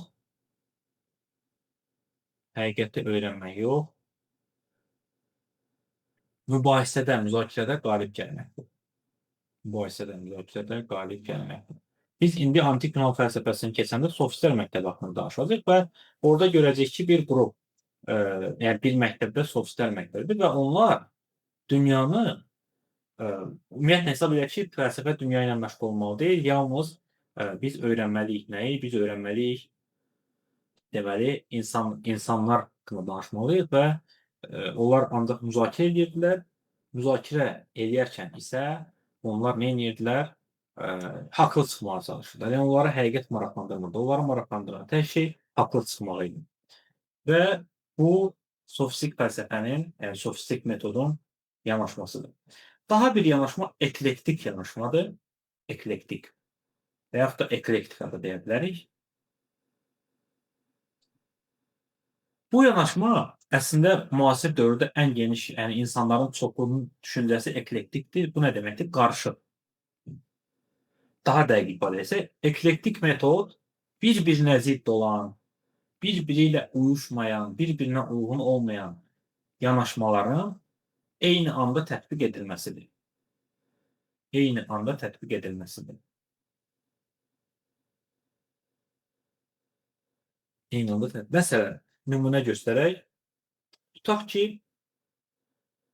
bir insan məsələn, biologiya elmi ilə məşğuldur, təkamül nəzəriyyəsindən məşğuldur, daha dəqiq deyək, hətta bəlkə arxeoloqdur, təkamül nəzəriyyəsindən məşğuldur və onun tədqiqat mövzusu, yəni elmi iş mövzusu məhz budur və o qədim qalıqları öyrənir. Məsələn, 50 min il, 70 min il bundan əvvəl mövcud olan qalıqları öyrənir və eyni zamanda bu insan dindardır və onun dini inancı deyir ki, yer, planeti, həyat 10 min il, 7 min il, 5 min il və s. əvvəl yaranıb, hansısa bir fövqəltəbii qüvvə tərəfindən yaranıb və bu eklektik təfəkkürat. Niyə? Çünki burada bu insanın beynində bir-birinə zidd olan iki anlayış var. Amma o bunun fərqində deyil. Onun üçün bu ikisini eyni anda eləmək normaldır.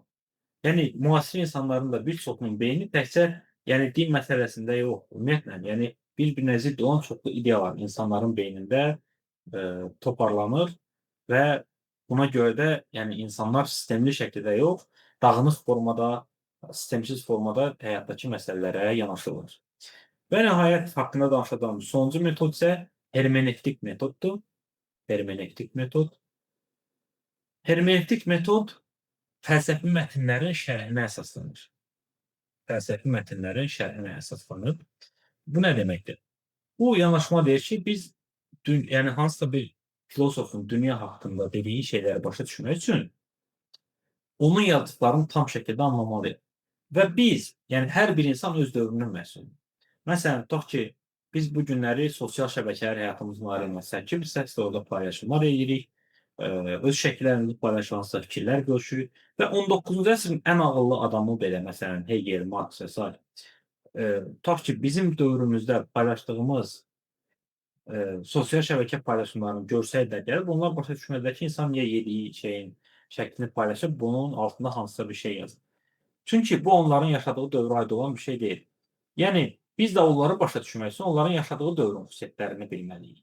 Aristotel isə 2400 il bundan əvvəl yaşayıb. Onu başa düşmək üçün biz gərək o hansı siyasi, iqtisadi, sosial şərtlərdə yaşayırdı, onun yaşadığı dövrün hansı reallıqları var idi, dilin xüsusiyyətləri necə idi, bunların hamısını öyrənək, bilək və bunlar əsasında biz yalnız Aristotel doğru şəkildə şərh eləməyimiz mümkün ola bilər. Əks təqdirdə biz onu başa düşə bilmərik. Yəni bir növ hermenevtik metodu da bax budur. Bax bunu yazın indi.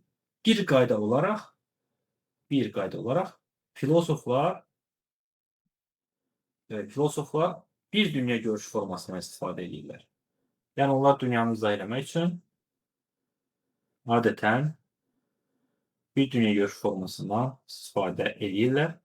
Yəni çünki görürük buradan da bir-birlərinə ziddir çoxu. Məsələn, dialektiklə hermenevtik ziddiyyət təşkil edir və daha doğrusu dogmatik və metafizik ziddiyyət təşkil edir.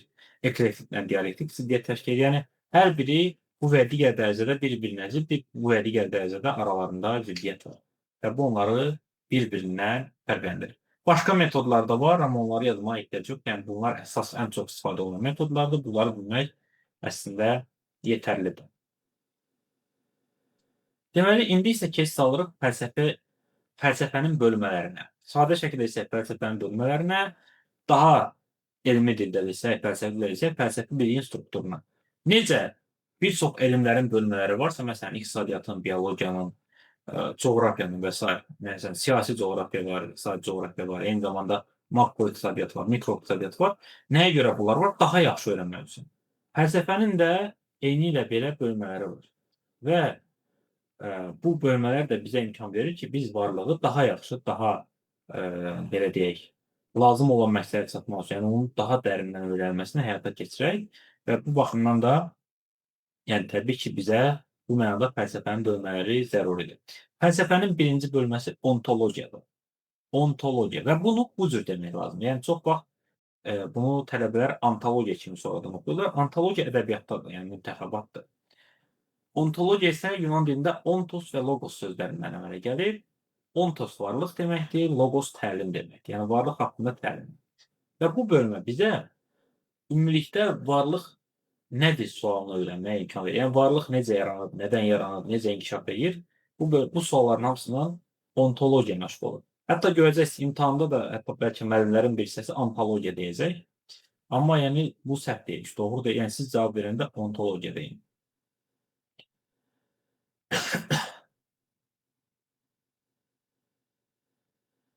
İkinci bölməsi fəlsəfənin qnosiologiyadır. Gnos bilik, logos təlim deməkdir. Və qnosiologiya insanın dünyanı necə dərk etdiyini öyrənir. Biz necə olur ki, dünyanı başa düşürük. Bununla məşğul olur qnosiologiya. Və bir də gəlin belə bir qeyd də yazaq. Epistemologiya, belə bir bölmədəyiz, epistemologiya. Baxın, qnosiologiya ümumiyyətlə insanın dünyanı necə dərk etdiyini öyrənir. Yəni, ümumiyyətlə bizim beynimiz dünyada olan informasiyaları necə var? Məsələn, necə olur ki, mənim danışdıqlarım sizin beyninizə inikas olur və bunlar yəni beyninizdə sonra yaddaşınıza müəyyən bir yer tutacaq formada hopur. Bax, bunu qnosiologiya öyrənir. Epistemologiya isə elmi idraçdır. Yəni, çox vaxt testlər düşür və yaxud da soruşurlar ki, bəs idraki dedin, elmi idraki öyrənən bölməsi hansıdır fəlsəfənin? Bu epistemologiyadır. Epistemologiya elmin vasitəsilə insanın dünyanı necə dərk etdiyini öyrənir. Məsələn, tutaq ki, insan coğrafiya vasitəsilə dünyanı başqa cür qəbul edir, dərk edir. Fəlsəfə vasitəsilə ümumi şəkildə daha fərqli formada. Yəni, bunların arasındakı fərqi qnosiologiya ümumilikdə öyrənir, epistemologiya isə yalnız elmi idrakla məşğul olur. Yəni, elm nədir? Biz gələcəkdə bu arada həm ontologiyanı, həm qnosiologiyanı, həm epistemologiyanı ayrı-ayrılıqda hər biri haqqında bir dərsimiz olacaq.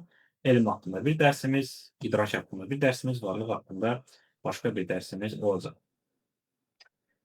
Fəlsəfənin növbəti bölməsi etikadır. Etika əxlaq və davranış qaydaları haqqında bir bölmədir. Yəni, o öyrənir ki, əxlaq qaydaları necə yaranıb, ümumiyyətlə, bəlkə insanın təbiətindədir bu, necə dəyişir, niyə dəyişir, nə ilə məşğul olur, bunları etika öyrənir. Bu arada ardıcıllıq yəni ontologiya və qnosiologiyanı birinci, ikinci desəz kifayət edir. O birilərini necə istəsəz deyə bilərsiniz. Üçüncü olaraq etikanı yaza bilərik. Dördüncü olaraq yaza bilərik estetikanı, estetika. Estetika isə gözəllik və incəsənəti öyrənir, belə yazım sadəcə. Gözəllik və incəsənəti öyrənir. Yəni gözəllik nədir? Onun meyarları nələrdir? Gözəllik anlayışı necə dəyişir? Necə formalaşır? Gözəllik incəsənət nümunələrində, məsələn, rəsm əsərində, heykəltaraşlıq nümunəsində və s. necə əksini tapır? Bunların hamısından məşğul olur məhz deməli estetika. Və həm etika, həm estetika, indi aksiologiyanı deyəcəyik bundan sonra, qnosiologiya, bunlar hamısı baxın, həmin o inkişaf prosesində öyrənirlər. Yəni öyrənirlər ki, etik dəyərlər, əxlaqi dəyərlər, insan idraki, gözəllik anlayışı, bunlar hamısı zamanla necə dəyişir, hansı dəyişikliklərə məruz qalır və bu prizmadan öyrənir bu prosesi. Məsələn, nümunə göstərim. Tutaq ki, gəlin insan gözəlliyi üzərindən bir şey deyək.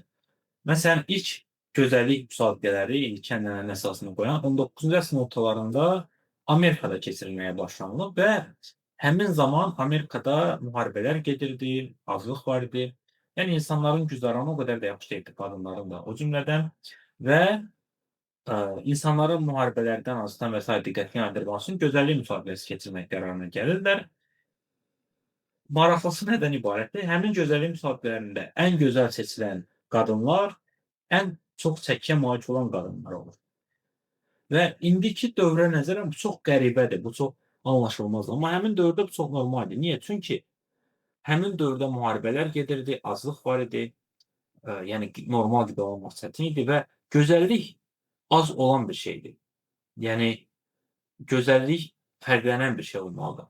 Ona görə də həmin dövrdə çəkili olmaq çox çətin bir şey idi. Çünki yəni düşünürdülər ki, çətin olmaq, kök olmaq üçün, çəkili olmaq üçün sən özünə həddən artıq çox diqqət göstərməlisən, qayğına qalmalısan və bu baxımdan da belə qiymətləndirirdilər ki, yəni bu insan bunu edirsə, deməli ən gözəl məhz o seçilməlidir. Yəni ən çəkili olan da buna görə ən gözəl seçilirdi bir çox hallarda.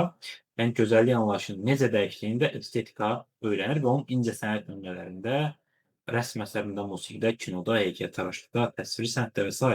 necə əksini tapmasını da məhz dediyimiz kimi estetika öyrənir. Daha bir bölünməsi fəlsəfənin aksiologiyadır. Hətta istəsəz aksiologiyanı adı rahat yadda qalsın deyə ontologiya, qnosiologiya, aksiologiya. Yəni üçüncü də yaza bilərsiniz. Aksiologiya isə dəyərlər və rifah haqqında bir təlimdir. Yəni insan dünyada hər şeyə münasibətini dəyərlər üzərindən formalaşdırır. Məsələn, insanın elmə münasibəti, öz həyatına olan münasibət dəyərləri, tutaq ki, bu doktorantura dərsinə qoşulmağınızda, doktoranturaya qəbul olmaq istəyinizdə məhz bu dəyərlər də rol oynayır. Və bu dəyərləri aksiologiya öyrənir. Yəni dəyərlər nədir, necə yaranır, necə dəyişir, insan həyatında hansı rol oynayır. Eyni zamanda aksiologiya rifahı öyrənir. Rifah sadə şəkildə desək, yəqin xoşbəxtlik kimi xarakterizə edə bilərik. Yəni insanların rifahlı yaşayışı, yəni xoşbəxt yaşayışı deməkdir və bunu da aksiologiya həmçinin öyrənməklə məşğul olur ki, yəni rifahın əldə olunması üçün nə lazımdır və hətta müasir fəlsəfədə, yəni Azərbaycanda ümumiyyətlə təbii ki, fəlsəfə araşdırmaları o qədər də inkişaf eləməyib, amma yəni inkişaf eləmiş cəmiyyətlərdə aksiologiyanın bax bu rifah hissəsi, yəni rifaha nail olmaq üçün nə etmək lazımdır? Bunun üzərində çox ciddi araşdırmalar aparılır və onları cəmiyyətə tətbiq eləməyə çalışırlar ki, cəmiyyətlərin rifahı daha da yaxşı olsun. Fəlsəfənin daha bir bölməsi məntiqdir. Məntiq ardıcıl və nizamlı təfəkkür qaydaları haqqındadır. Yəni məntiq sadəcə magistratura hazırlaşanda verdiyiniz imtahandakı riyazi məntiqdən ibarət deyil. İnsan beyninin, insan zehninin düşünmə mexanizmi, düşünmə ardıcıllığı olaraq məntiqdən gedir söhbət burada. Təbii ki, riyazi məntiqdə onun bir tərkib hissəsidir. Məntiq budur. Daha sonra gəlin yazaq fəlsəfi antropologiya. Fəlsəfi antropologiya. Antropos insan deməkdir, logos təlim deməkdir, yəni antropologiya insanı öyrənir. Fəlsəfi antropologiya nədir? Fəlsəfi antropologiya insan haqqında ən ümumi fəlsəfi suallara cavab axtarır. Fəlsəfi antropologiya insan haqqında ən ümumi fəlsəfi suallara cavablar axtarır.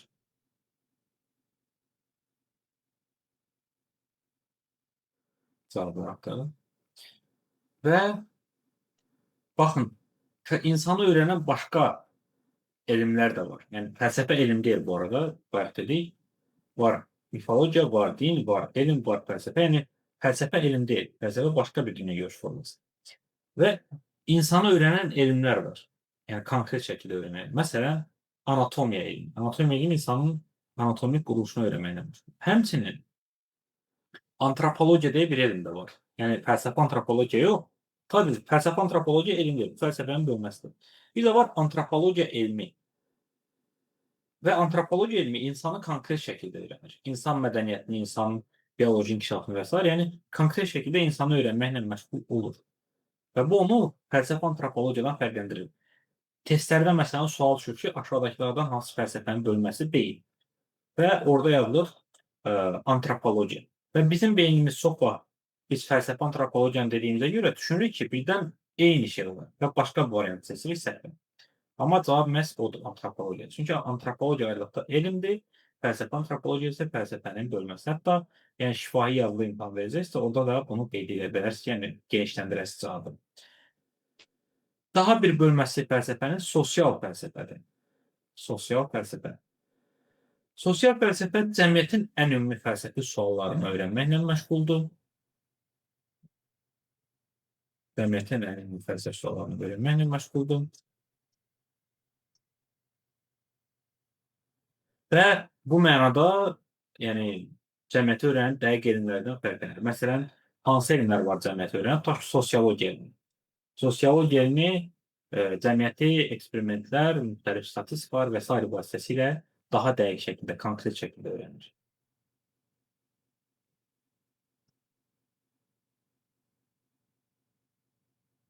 Və yaxud da ki, hüquqşünaslıq elmi, yəni hüquqşünaslıqda qanunların yaradılmasını, necə dəyişdiyini, nəyə xidmət etdiyini və s. öyrənməklə məşğul olur. Daha bir bölmə gəlin yazaq, son olaraq fəlsəfə tarixini gəlin yazaq. Fəlsəfə tarixi gəlin maksimal dərəcədə sadə şəkildə yazaq ki, fəlsəfi irsi öyrənir. Fəlsəfi irsi. Fəlsəfi irsi öyrənməklə məşğuldur. Yəni müxtəlif dövrlərdə yaşamış filosoflar hansı fikirləri deyiblər, onların hansı irsi qalıb, bunu fəlsəfə tarixi öyrənir. Yeri gəlmişkən məlumat verim ki, biz bundan sonraki dərslərimizdə, növbəti ikinci dərsdən başlayaq, təxminən bir 12-14 dərs fəlsəfə tarixini öyrənəcəyik. Nəyə görə bu qədər çox? Çünki proqramlara baxanda görəcəksiniz ki, sualların biz yarısı və yaxud da ki, proqramın yalnız yarısı fəlsəfə tarixi haqqındadır, amma biz çox öyrənəcəyik fəlsəfə tarixini. Çünki fəlsəfə tarixi ilə bağlı suallara necə cavab verməyimiz bizim alacağımız qiyməti böyüsdə müəyyənləşdirir. Yəni biletlərdə adətən ya 3 ya 5 sual olur və ilk suallar bir qayda olaraq fəlsəfə tarixi ilə bağlıdır. Ya 2 sual, 5 suallıqsa bəzən 3 sual olur. 3 suallıq testdə isə ya 1 ya 2 sual fəlsəfə tarixi ilə bağlı olur və yəni həm də əsas məsələ nədir? Hər kəs fəlsəfə imtahanına müəllimlə hazırlaşır, əksəriyyət özü hazırlaşır və ona görə dağınıq olur onun bilikləri və bir çox hallarda fəlsəfə tarixi yaxşı yadda qalmır sistemdə öyrənməkdə. Və məhz fəlsəfə tarixində yaxşı öyrənənlə yaxşı öyrənməyən tələbələrin fərqi ortaya çıxır və ona görə də yəni fəlsəfə tarixini yaxşı öyrənmək çox vacibdir ki, yəni ona görə bu qədər öyrənməyə çalışacağıq ki, o fərqi yarada bilək. Və eyni zamanda testlərdə də fəlsəfə tarixinə dair çox sayda suallar olur. Bunlar fəlsəfənin bütün bölmələrində yox. Hüquq fəlsəfəsi var, siyasət fəlsəfəsi var, tarix fəlsəfəsi var, din fəlsəfəsi var. Yəni bir çox şeylərin fəlsəfəsi ola bilər. Hər şeyin yox, amma bir çox şeyin fəlsəfəsi ola bilər. Sadəcə bunlar fəlsəfənin əsas bölmələridir. Yəni daha çox istifadə olunan bölmələridir.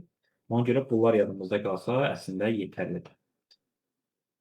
Bura qədər danışıqlarımızdan bağlı sual varmı kimdəsə? Bu arada chatda sual var ki, imtahanda neçə sual Müəllim, olur? bir dənə olan sual verim. Bu biz yazdığı sonradan fəlsəfi antropologiya. O elə bil məntiq, estetika, etika onun davamı kimi gedir. Bunların hər biri ayrı, Fəlsəfənin bölmələri, yəni fəlsəfənin bölmələrinə aiddir, düzdür? o da ayrı bölmədir, bəli. Yəni fəlsəfənin bir bölməsi ontologiyadır, biri gnoseologiyadır, biri aksiologiyadır, biri etikadır, biri estetikadır, biri fəlsəfə tarixidir, biri məntiqdir. Yəni bunların hər Tamam. Başa düşdüm. demək imtahan neçə sual olur? Əgər yazılı şahid isə 5 və ya 3 olur, test isə 50 sual olur. Buyurun Ləman xanım. Müəllim, Bir də yazılı da olur ki, Necə? yazılı da olur ki, imtahan. Bəzən yəni Yəni universitetlərdə necə olur imtahanlar? O cür yazılı deyirsiz? şahid yazılı şahid deyirsən deyirəm yəni əslində bitişik. Aha. Yəni yazırsınız sonra da bəzən yəni həmin o bilet çəkirsiniz, gözləmə müddəti olur, onda yazırsınız. Yəni sizə deyirlər ki, yazın və həmin müddətdə yazırsınız və bəzən yazdığınıza da baxırlar, bəzən baxmırlar. Yəni məsələn keçən il əvvəldən demişlər ki, tutaq ki, Texniki Universitetdə Dillər Universitetində 5 sual oldu. Sonra bəziləri 5 sual oldu, bəziləri 3 sual oldu. Yəni ona görə biz istənilən halda bütün proqramı yaxşı şəkildə mənimsəməliyik. İldən ilə çünki dəyişirlər onu və əvvəldən bəzən demirlər ki, neçə sual olacaq. Bəzən deyirlər, bəzən demirlər, bəzən dediklərindən fərqli çıxır. Ona görə biz bütün proqramı mənimsəməliyik ki, yəni bütün sürprizlərə hazır olaq da belə deyək. Keçid balı da 25 baldır. Yəni yarısını yığmaq yetərlidir. 25 plus 1 daha doğrusu 26 bal keçid balıdır. Amma bəzən olur ki, sizə balla qiymət verirlər, amma sonra o balı oraya yazırlar, əvəzinə yazırlar məqbul, qeyri-məqbul. Yəni bəzən məhz belə olur. Yaxşı, o zaman davam edək. müəllim bir sual verim. Bağışlayın. Bu deməli fəlsəfənin dediniz bir çox metodlar var da, düzdür? Onda da sayı demək olmaz. Bəli, yəni sayı demək olmaz elə, bəli, yəni konkret bir rəqəm demək lazım deyil. Amma yəni əsas metodları bunlardır. Yəni bu metodlar məsələsi yazdığımız, o əslində Azərbaycan dilindəki kitabların heç birində bu formada yoxdur. Yəni ona görə elə bunları desəz çox böyük bir şey. Yəni bu metodların haqqında bəlkə də orada əyləşən kimsə bilməyə də bilər. Yəni söhbət komissiya üzvlərindən gedir. Bir də Onun bu biliyin strukturuna da aiddir də. Bu indi saydıqlarınız da, onu da demək olar bir çox. Sonra məsələn saymaq olar əsasları, əlavələri. yox, o metoddur. Yəni struktur bölmə deməkdir. Yəni quruluş. Fəlsəfi bilik, yəni fəlsəfənin quruluşu necədir? Hansı fəlsəfə ağacının hansı budaqları var, bu deməkdir. Yəni iqtisadiyyat elmi necə ki, ağacda onun budaqları var, necə ki, tarix elmi ağacda budaqları var, biologiya tibb və s. Eynilə fəlsəfə də, yəni elm olmasa da onun da bölmələri var. Fəlsəfi biliyin strukturu fəlsəfənin bölmələri demək. Fəlsəfənin predmeti isə onun nəyi öyrəndiyini göstərir, fəlsəfənin metodu onun necə öyrəndiyini göstərir. Yəni bunlar budaq deyillər. Bunlar o kökün özünü təşkil edir. Yəni necə öyrənir və nəyi öyrənir. Və bunu fəlsəfə öyrəndiklərini detal daha belə deyək, yaxşı öyrənmək üçün, daha dərin öyrənmək üçün qolları var. Və bu qolların hər biri yəni bir məsələyə istiqamət edir. Ontologiya varlığı öyrənir, etika, əxlaqi davranış qaydalarını öyrənir. Məsələn, tutaq ki, hüquq fəlsəfəsi, hüququn fəlsəfi mahiyyətini öyrənir. Yəni daha belə deyək, bölünərək daha dolğun şəkildə öyrənmək üçün fəlsəfənin bölmələri var. Və bu onun strukturunu təşkil edir. Predmet, metod isə nəyi və necə öyrəndiyi deməkdir. Yəni bunlar Çox sağ olun.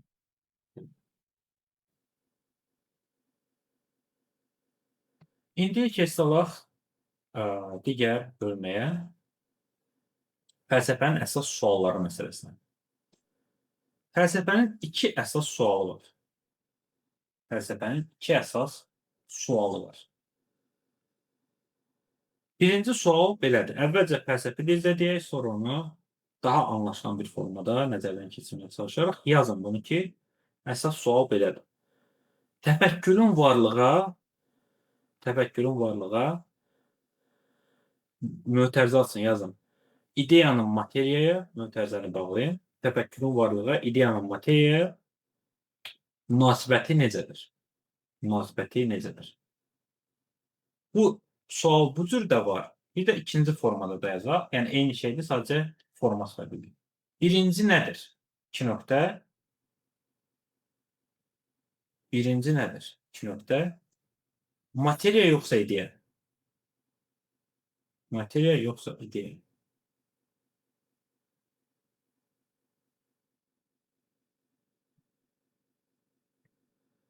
İndi gəlin bu suala cavab verməyə çalışaq. Yəni bu fəlsəfənin əsas sualı.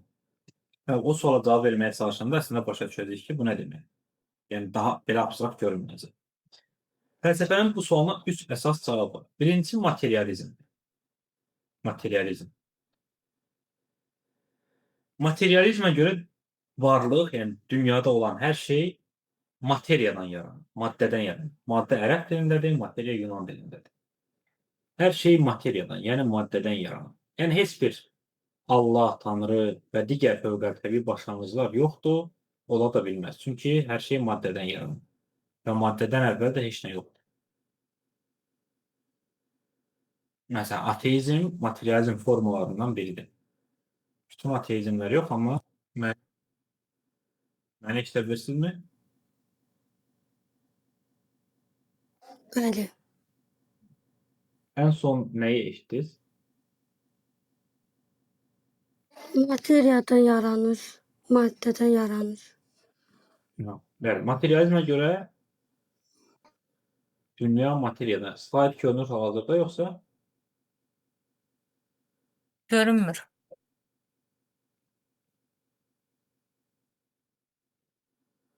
İndi görünür, bəli. Deməli, materializmə görə dünya özü, dünyada olan hər şey maddədən yaranıb, materiyadan yaranıb və heç bir fövqəltəbii başlanğıc yoxdur və ola da bilməz.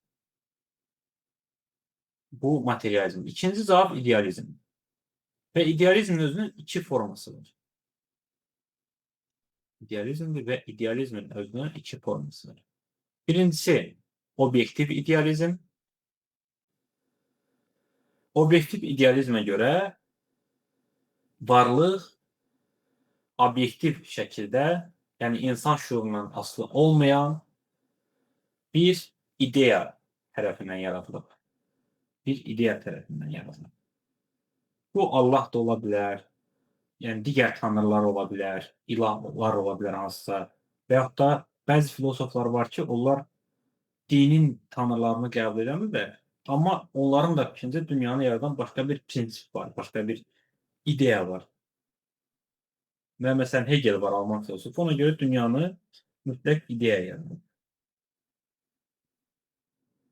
Yəni, İslam dini, xristianlıq dinində əslində obyektiv idealizmə aiddir.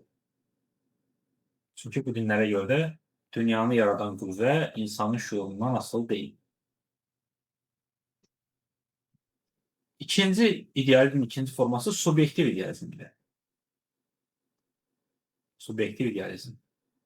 Və bunu rahat şəkildə başa düşmək üçün belə bir bənzətmə edə bilərik. Baxın, bugünkü dünyada, bizim günümüzdə çoxlu sayda coachlar var, həyat trenerləri, həyat məşqçiləri var ki, öyrədirlər ki, insan öz həyatını necə dəyişə bilər, kosmosa necə enerji göndərə bilər, öz vizyonunu necə dəyişə bilər, totem edə bilər və s. Və bu yanaşmaların əsasında duran, onların hamısını birləşdirən məsələ budur ki, bunlarda insanın subyektiv, yəni özünə aid olan təfəkkürü, şuuru, onu əhatə edən dünyaya nəzərən birinci dərəcəlidir.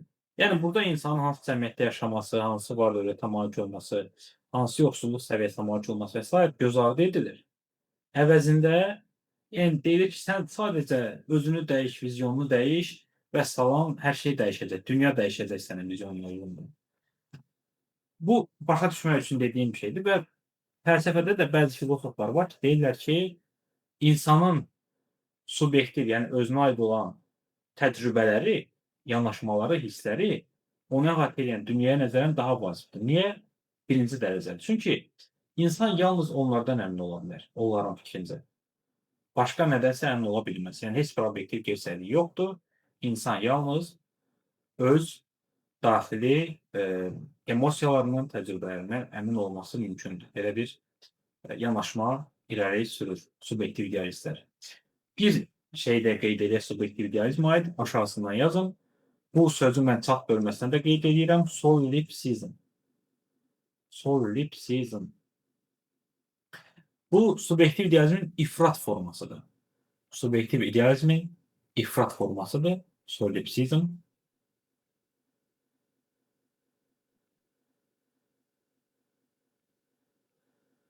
Və solipsizm nədir? Solipsizmə görə bütün varlıq obyektiv dünya yoxdur. Obyektiv dünya yoxdur. Və o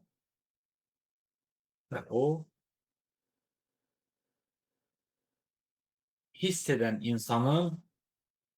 insanın proyeksiyasıdır. İndi bunu sadə şəkildə deyirəm. Yəni şərt deyil ki, belə yadda saxlayasınız. Bu hansısa bir qayda deyil. Bir nümunə deyəcəm, tam aydın olacaq. Və o hiss edən insanın proyeksiyasıdır. Məsələn, mən solipsist olsam, düşünərəm ki, yəni hiss eləyərəm ki, ətrafda olan hər şey əslində yoxdur.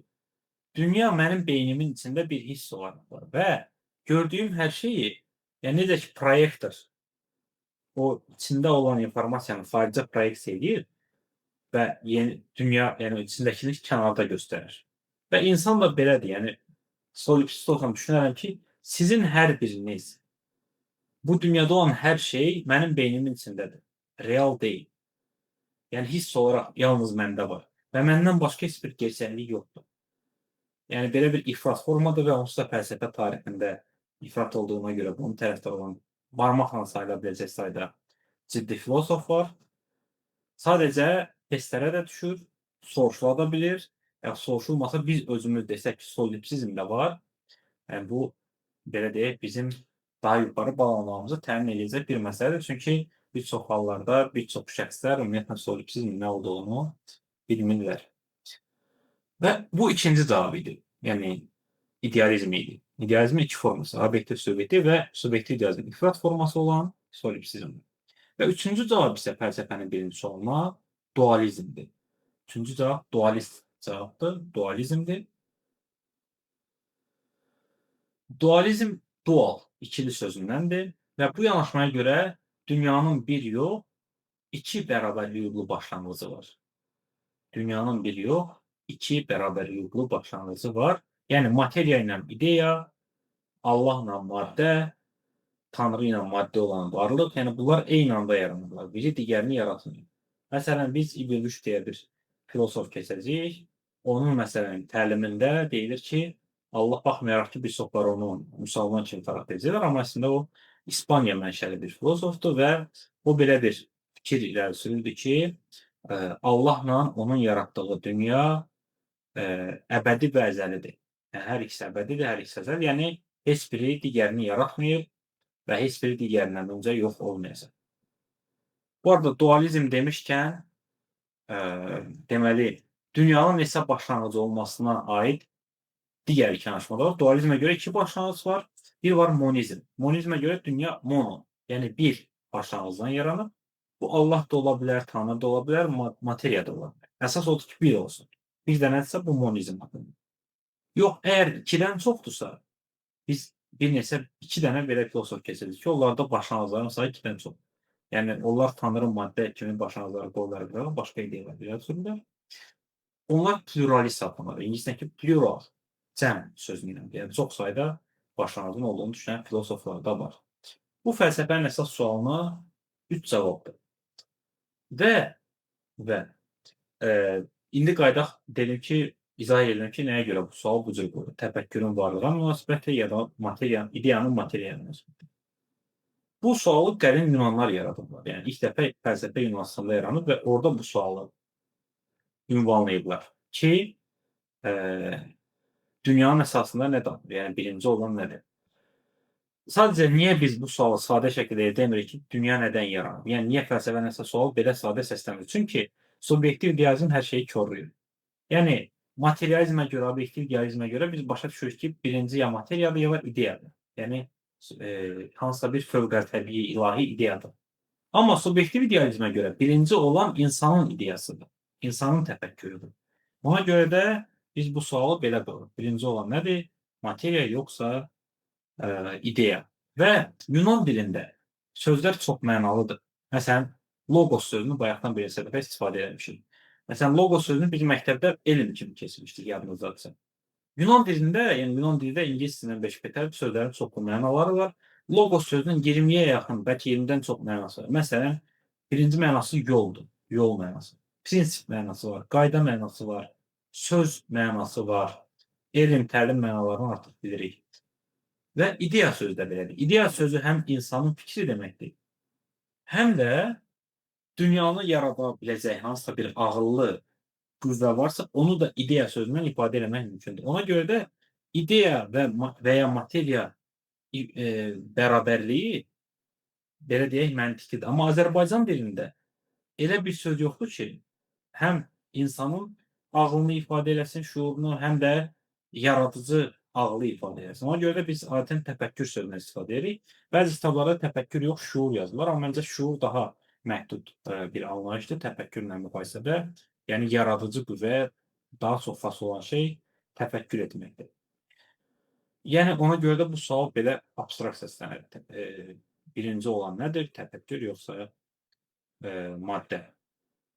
Və bu sual varlıqla bağlıdır. Yəni ontoloji xarakter daşıyır. Və fəlsəfənin ontologiya bölməsi, bayaq yadınızdadır, fəlsəfənin birinci bölməsi var, ontologiya bölməsi qeyd edirik. Ontologiya bölməsi əslində məhz bu suala cavab axtarır birinci növbədə. Başqa suallara da cavab axtarır. Amma birinci növbədə cavab axtardığı sual məhz budur. Yəni ona görə də bu fəlsəfənin əsas sualıdır. Çünki hər bir insan birinci növbədə buna cavab verməlidir ki, yəni bu dünyada birinci olan nədir? Hansısa bir ilahi başlanğıcdır, maddədir, yoxsa onun öz şuurudur, yoxsa ümumiyyətlə maddə ilə ideya eyni anda dünyanı yaradıblar və idarə edirlər. Yəni bu suala cavab verəndən sonra insan digər suallara tez cavab verir. Çünki bu sual həlledicidir. Yəni biz Tanrıya inanmağımız, maddəni qəbul etməyimiz və yaxud da ki, digər hansısa ilk suala verəcəyimiz cavab digər bütün cavablara təsir göstərir. Və digər bütün cavablarımızda onun izi var əslində. Sadəcə onun mahiyyətini bir çox hallarda, yəni fəlsəfi düşünməyən insanlar, dünyanı inkişaf prosesinə düşünməyən insanlar başa düşmürlər deyə. Niyə başa düşmürlər? Çünki yəni əgər dünya bir inkişafdırsa, onun başlanğıc nöqtəsi nədir? Yəni ən əvvəldə nə olub? Ən əvvəldə olan nədir? Bax, bu suala cavab vermək o baxımdan vacibdir. Ona görə də fəlsəfənin əsas sualı sayılır. İndi keçək fəlsəfənin ikinci sualına. İkinci sual. İkinci sual çox sadədir. Dünya dərk olunandırmı? Yəni dünyanı dərk etmək mümkündür. Və bu suala iki cavab var. Biri deyir, hə, mümkündür, biri deyir, yox, mümkün deyil. Agnostisizm yazaq, agnostisizm. Agnostisizmə görə insan dünyanı tam şəkildə dərk edə bilməz. Yəni dünya çox mürəkkəbdir, ona görə də onu tam şəkildə dərk eləmək müşkül məsələdir, mümkünsüz məsələdir. İkinci cavab isə gnostisizm adlanır. Yəni A hərfini silirik, gnostisizm. Və yaxud da ki, onun digər adı gnosioloji optimizmdir, amma məncə gnostisizmi yadda saxlasaq kifayət edir. Bu yanaşmaya görə isə insan dünyanı dərk edə bilər. Amma iki formada, yəni onun da özünün iki forması var. Rasionalizm və empirizm. Rasionalizmə görə insan dünyanı ağılla dərk edir, empirizmə görə isə insan dünyanı hiss üzvləri vasitəsilə, təcrübə vasitəsilə qavrayır. Ya ağılla, yəni rasionalizm yolu ya da empirizm. Və bunlar, bu dördü, materializm, idealizm, materializm, idealizm ümumiyyətlə əsas cərəyanlardır fəlsəfədə. Yəni filosofların çoxu bu iki cərəyandan birinə aiddir. Ya materialist, ya da idealistdir. Və bir də sonraki dövrdə, yeni dövrdə yaranan rasionalizm, empirizm cərəyanları var, hansılar ki, indi demək olar ki, yoxdur, amma bunlar da fəlsəfə tarixində vacib bir yer tuturlar. Yəni əsas fəlsəfi cərəyanlar bax bu dövrdür. Materializm, idealizm, rasionalizm, empirizm. Biz başqa fəlsəfi cərəyanlar da keçəcəyik, amma bunlar sanki daha çox təsir göstərirlər fəlsəfi fikrin formalaşmasına. Və nəhayət gəldik çatdıq fəlsəfənin funksiyalarına. Funksiya nədir? Funksiya yerinə yetirilən iş deməkdir. Nəyinsə yerinə yetirdiyi iş. Məsələn, bu mobil telefon bir neçə funksiya, işi yerinə yetirir. Onun vasitəsilə zəng eləmək olar, sosial media istifadə eləmək olar, şəkil çəkmək olar, kimsə oyun oynayır, kimsə bank kartlarını istifadə edir, kimsə öz işini ümumiyyətlə telefon üzərindən qurur. Və bu mənada telefon funksiyaları kimi insanların da funksiyaları var vəzifələrinə görə. Məsələn, müəllimin funksiyası dərsi izah eləməkdir. Və eyni zamanda tutaq ki, digər əşyaların, digər vəzifələrin də öz funksiyaları var. Yəni yerinə yetirdiyi işlər var. Fəlsəfə də hansısa işləri yerinə yetirir deyə var. hansısa vəzifələri yerinə yetirdiyi, icra edir fəlsəfə lazımdır. Əks təqdirdə lazım olmaz əgər heç bir şey yerinə yetirməsəydi. Və fəlsəfənin bir neçə funksiyasını gəlin nəzərdən keçirək qısa şəkildə və anlaşılan şəkildə. Çünki fəlsəfənin bəzi funksiyaları Azərbaycan dilindəki kitablarda sanki elə yazılıb ki, onları heç kim başa düşməsin. Deməli, fəlsəfənin birinci funksiyası dünya görüşü funksiyasıdır. Dünya görüşü funksiyası. Ən vacib funksiyası bəlkə də budur. Sadə şəkildə isə nədir? Fəlsəfə bizim dünya görüşümüzün bir hissəsinə çevrilir. Fəlsəfə bizim dünya görüşümüzün bir hissəsinə çevrilir və dünyanı anlamağımıza xidmət edir.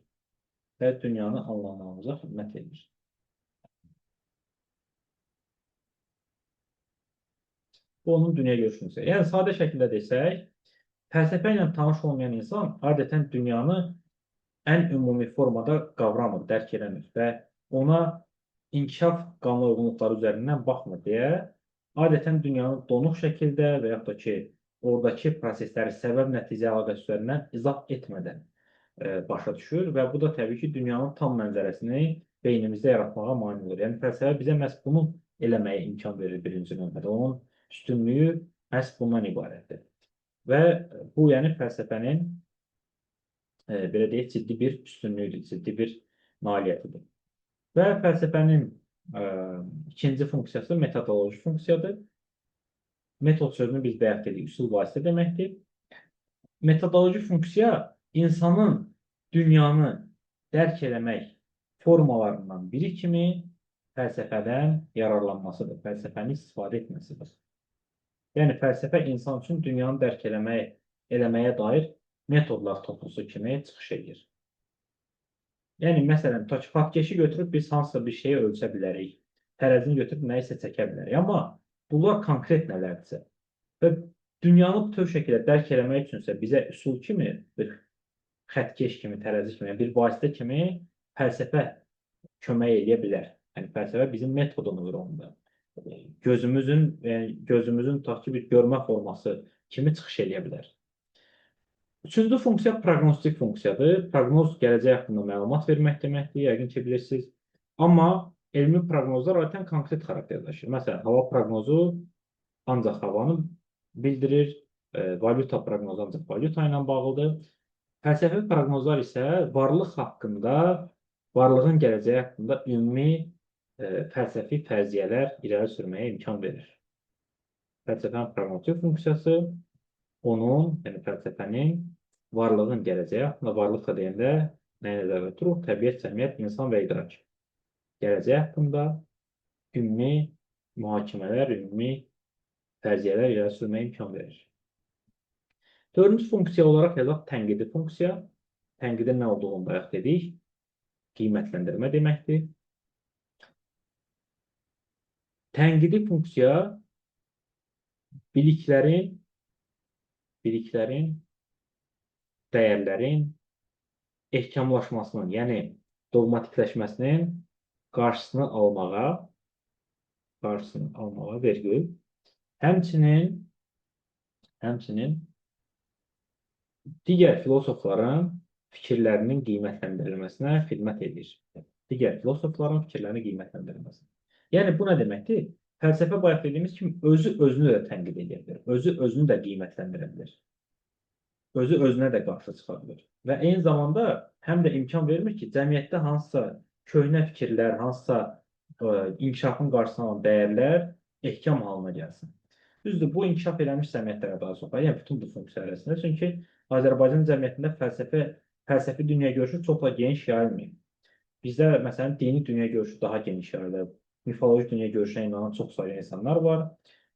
Hətta elmi dünya görüşdə çox sayıda insanda var, amma fəlsəfi dünya görüşü təəssüf ki, az sayıda insanda var deyə. Yəni, bizim cəmiyyətdə ehkamlar, yəni mentalitetin içindəki ehkamlar həddən artıq çoxdur. Və daha bir funksiya olaraq burada olmayan bir funksiyanı yazaq. Humanist funksiya. Human insan deməkdir. Yəni, humanist funksiya insanın həyatının mənasının tapılmasına yönələn funksiyadır. Mən niyə yaşayıram? Mənim həyatımın mənası nədir? Bu kimi suallara cavab axtaran bir funksiyadır.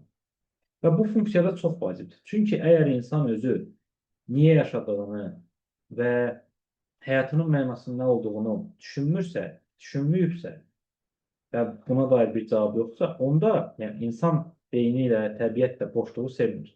Bunun əvəzinə ora hazır cavablar da olacaq. Bizim ailəmizin, cəmiyyətimizin, hökumətin ya da hansısa başqa qüvvələrin, tutaq ki, dini qüvvələrin, hansısa digər cərəyanların və s. hazır cavabları bizim cavablarımıza çevriləcək və biz elə biləcəyik ki, bu bizim həyatımızın mənasıdır. Amma halbuki bunu özümüz müstəqil şəkildə seçməmişik, çünki bu barədə düşünməmişik. Bu fəlsəfənin humanist funksiyasıdır. Daha bir funksiya sosial funksiyadır. Sosial funksiya. Sosial funksiya cəmiyyətin ümumi şəkildə öyrənilməsinə, dəyişdirilməsinə xidmət edən bir funksiyadır.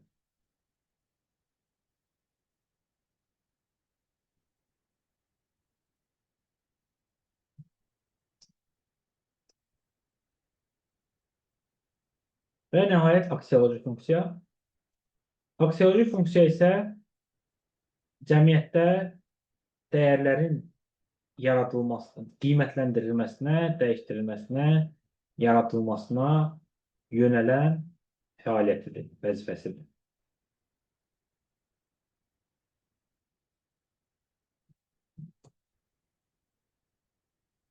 Cəmiyyətdə dəyərlərin yaradılmasına, dəyişdirilməsinə, qiymətləndirilməsinə yönələn fəaliyyətdir və fəlsəfənin önəm daşıdığı cəmiyyətlərdə, məsələn, Almaniya, Fransa, Avstriya və s. İsveçrə, bu cəmiyyətlərdə filosofların nüfuzu var və tanınan filosoflar var ki, onların fikirləri cəmiyyətin inkişaf xəttini müəyyənləşdirir bəzən. Yəni, cəmiyyətdə rifahı yaratmaq üçün onların fikirlərinə qulaq asılır, onları ciddi verilişlərə dəvət edir, debatlar təşkil edir. Yəni, bizdə məsələn, verilişlərdə olan qonaqlar adətən şou biznes adamları və s. olur, amma yəni, orada da təbii ki, belə verilişlər də var və üstünlük təşkil edir, amma paralel olaraq filosoflarda yeni düşüncənin yaradılmasında, dəyərlərin yaradılmasında rol oynaya bilirlər. Başqa funksiyalar da var fəlsəfənin, məsələn, tərbiyə funksiya var, adaptasiya funksiyası var, amma yəni, bunları bilsək kifayətdir. Adətən bunlar yetərli olur. Və nəhayət son hissəsinə gəldik satıq dərsimizin. Fəlsəfə çox uzun bir yol keçib, inkişaf yolu keçib və ən qədim dövrdə fəlsəfə 3 regionda mövcud olub, yaranıb. Bunların birincisi Yunanistandır, həqiqi fəlsəfənin yarandığı region. Üçüncüsü isə Hindistan və Çindir. Yəni, Asiyanın regionları və bizim ikinci dərsimiz əslində qədim Hindistan və Çin fəlsəfəsi haqqında olacaq və biz orada görəcəyik ki, əslində bu yanaşmalar dinə və yaxud da siyasətə daha yaxındır, əxlaqa daha yaxındır, nəinki fəlsəfəyə. Yunanistanda isə həqiqi fəlsəfə mövcuddur. Və daha sonra Yunanistandan Avropanın fəlsəfəsinə çevrilib bu. Orta əsrlər fəlsəfəsi, intibah fəlsəfəsi, yeni dövr, müasir fəlsəfə, bunların hamısını biz keçəcəyik. Yəni, dediyim ki, bundan sonraki dərslərimiz fəlsəfə tarixi haqqında olacaq və sonra isə ontologiya, qnosiologiya, epistemologiya, bunlar haqqında ayrı-ayrı dərslərimiz də olacaq. Təbii ki, ən çox fəlsəfə tarixindən sonra ən çox danışacağımız bölmə cəmiyyət haqqında olacaq, son dərslər də o. Yəni, biz bax, bu dövrlərin hamısını keçəcəyik və sonda gəlin bunu da qeyd edək, fəlsəfənin genesi. Bəs fəlsəfə necə yaranır? Yəni, dediyim kimi, həqiqi fəlsəfənin vətəni məhz deməli, arada Yunanistandır və orada fəlsəfənin nədən yaranması sualı var. Genezis gen sözündəndir. Gen nə deməkdir? Rüşeyn. Yəni, fəlsəfə nədən yaranır? Fəlsəfənin əsasında nədir o? Və bu suala da 3 cavab var. Bunların birincisi mifogen yanaşmadır. Yəni, fəlsəfənin genini miflər təşkil edir. Yəni, fəlsəfə miflərdən yaranır. İkinci yanaşma qnosiogen yanaşmadır. Bu yanaşmaya görə qnos bəyək dedik, qnosiologiya yanaşma bilik deməkdir. Bu yanaşma deyir ki, fəlsəfə insanların, yəni bir növ elm bilikləri olan ehtiyacından yaranır. Yəni, biliklərin əsasında formalaşır. Biliklərin əsasında ortaya çıxır. Və bu yanaşmaların ikisi də məhduddur. Çünki yalnız nə isə rəhbər tutular və bir də üçüncü yanaşma var, sintetik yanaşma. Sintetik sözünün mənası sintez olunmuş deməkdir.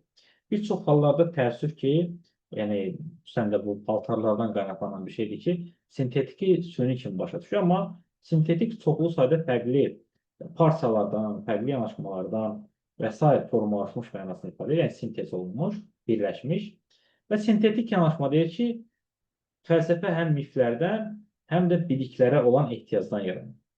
Və biz antik fəlsəfəni öyrənəndə, yəni Yunan fəlsəfəsini öyrənəndə görəcəyik ki, ilk Avropalı filosof sayılan şəxs Zenon həm miflərdən, həm də biliklərə olan ehtiyacdan istifadə edərək necə ilk fəlsəfəni yaradıb və niyə məhz onu ilk filosof sayırıq? Yəni doğru olan yanaşma məhz sintetik yanaşmadır. Və bununla da ilk dərsimiz sona çatır. Burada yəni bəzi mənbələr var ki, hansılar ki, istifadə eləmişəm bu proqramın hazırlanmasına bu slaydı sizinlə bölüşəcəm təbii ki. Və eyni zamanda material da göndərəcəm. Amma yaxşı olar ki, məhz bu danışdıqlarımız əsasında qeydlər götürəsiniz və onların əsasında hazırlaşasınız. Sonda isə suallarınız varsa, buyurun, soruşa bilərsiniz suallarınızı. Aydınlıq gətirək onlara. Kimdəsə sual var mı?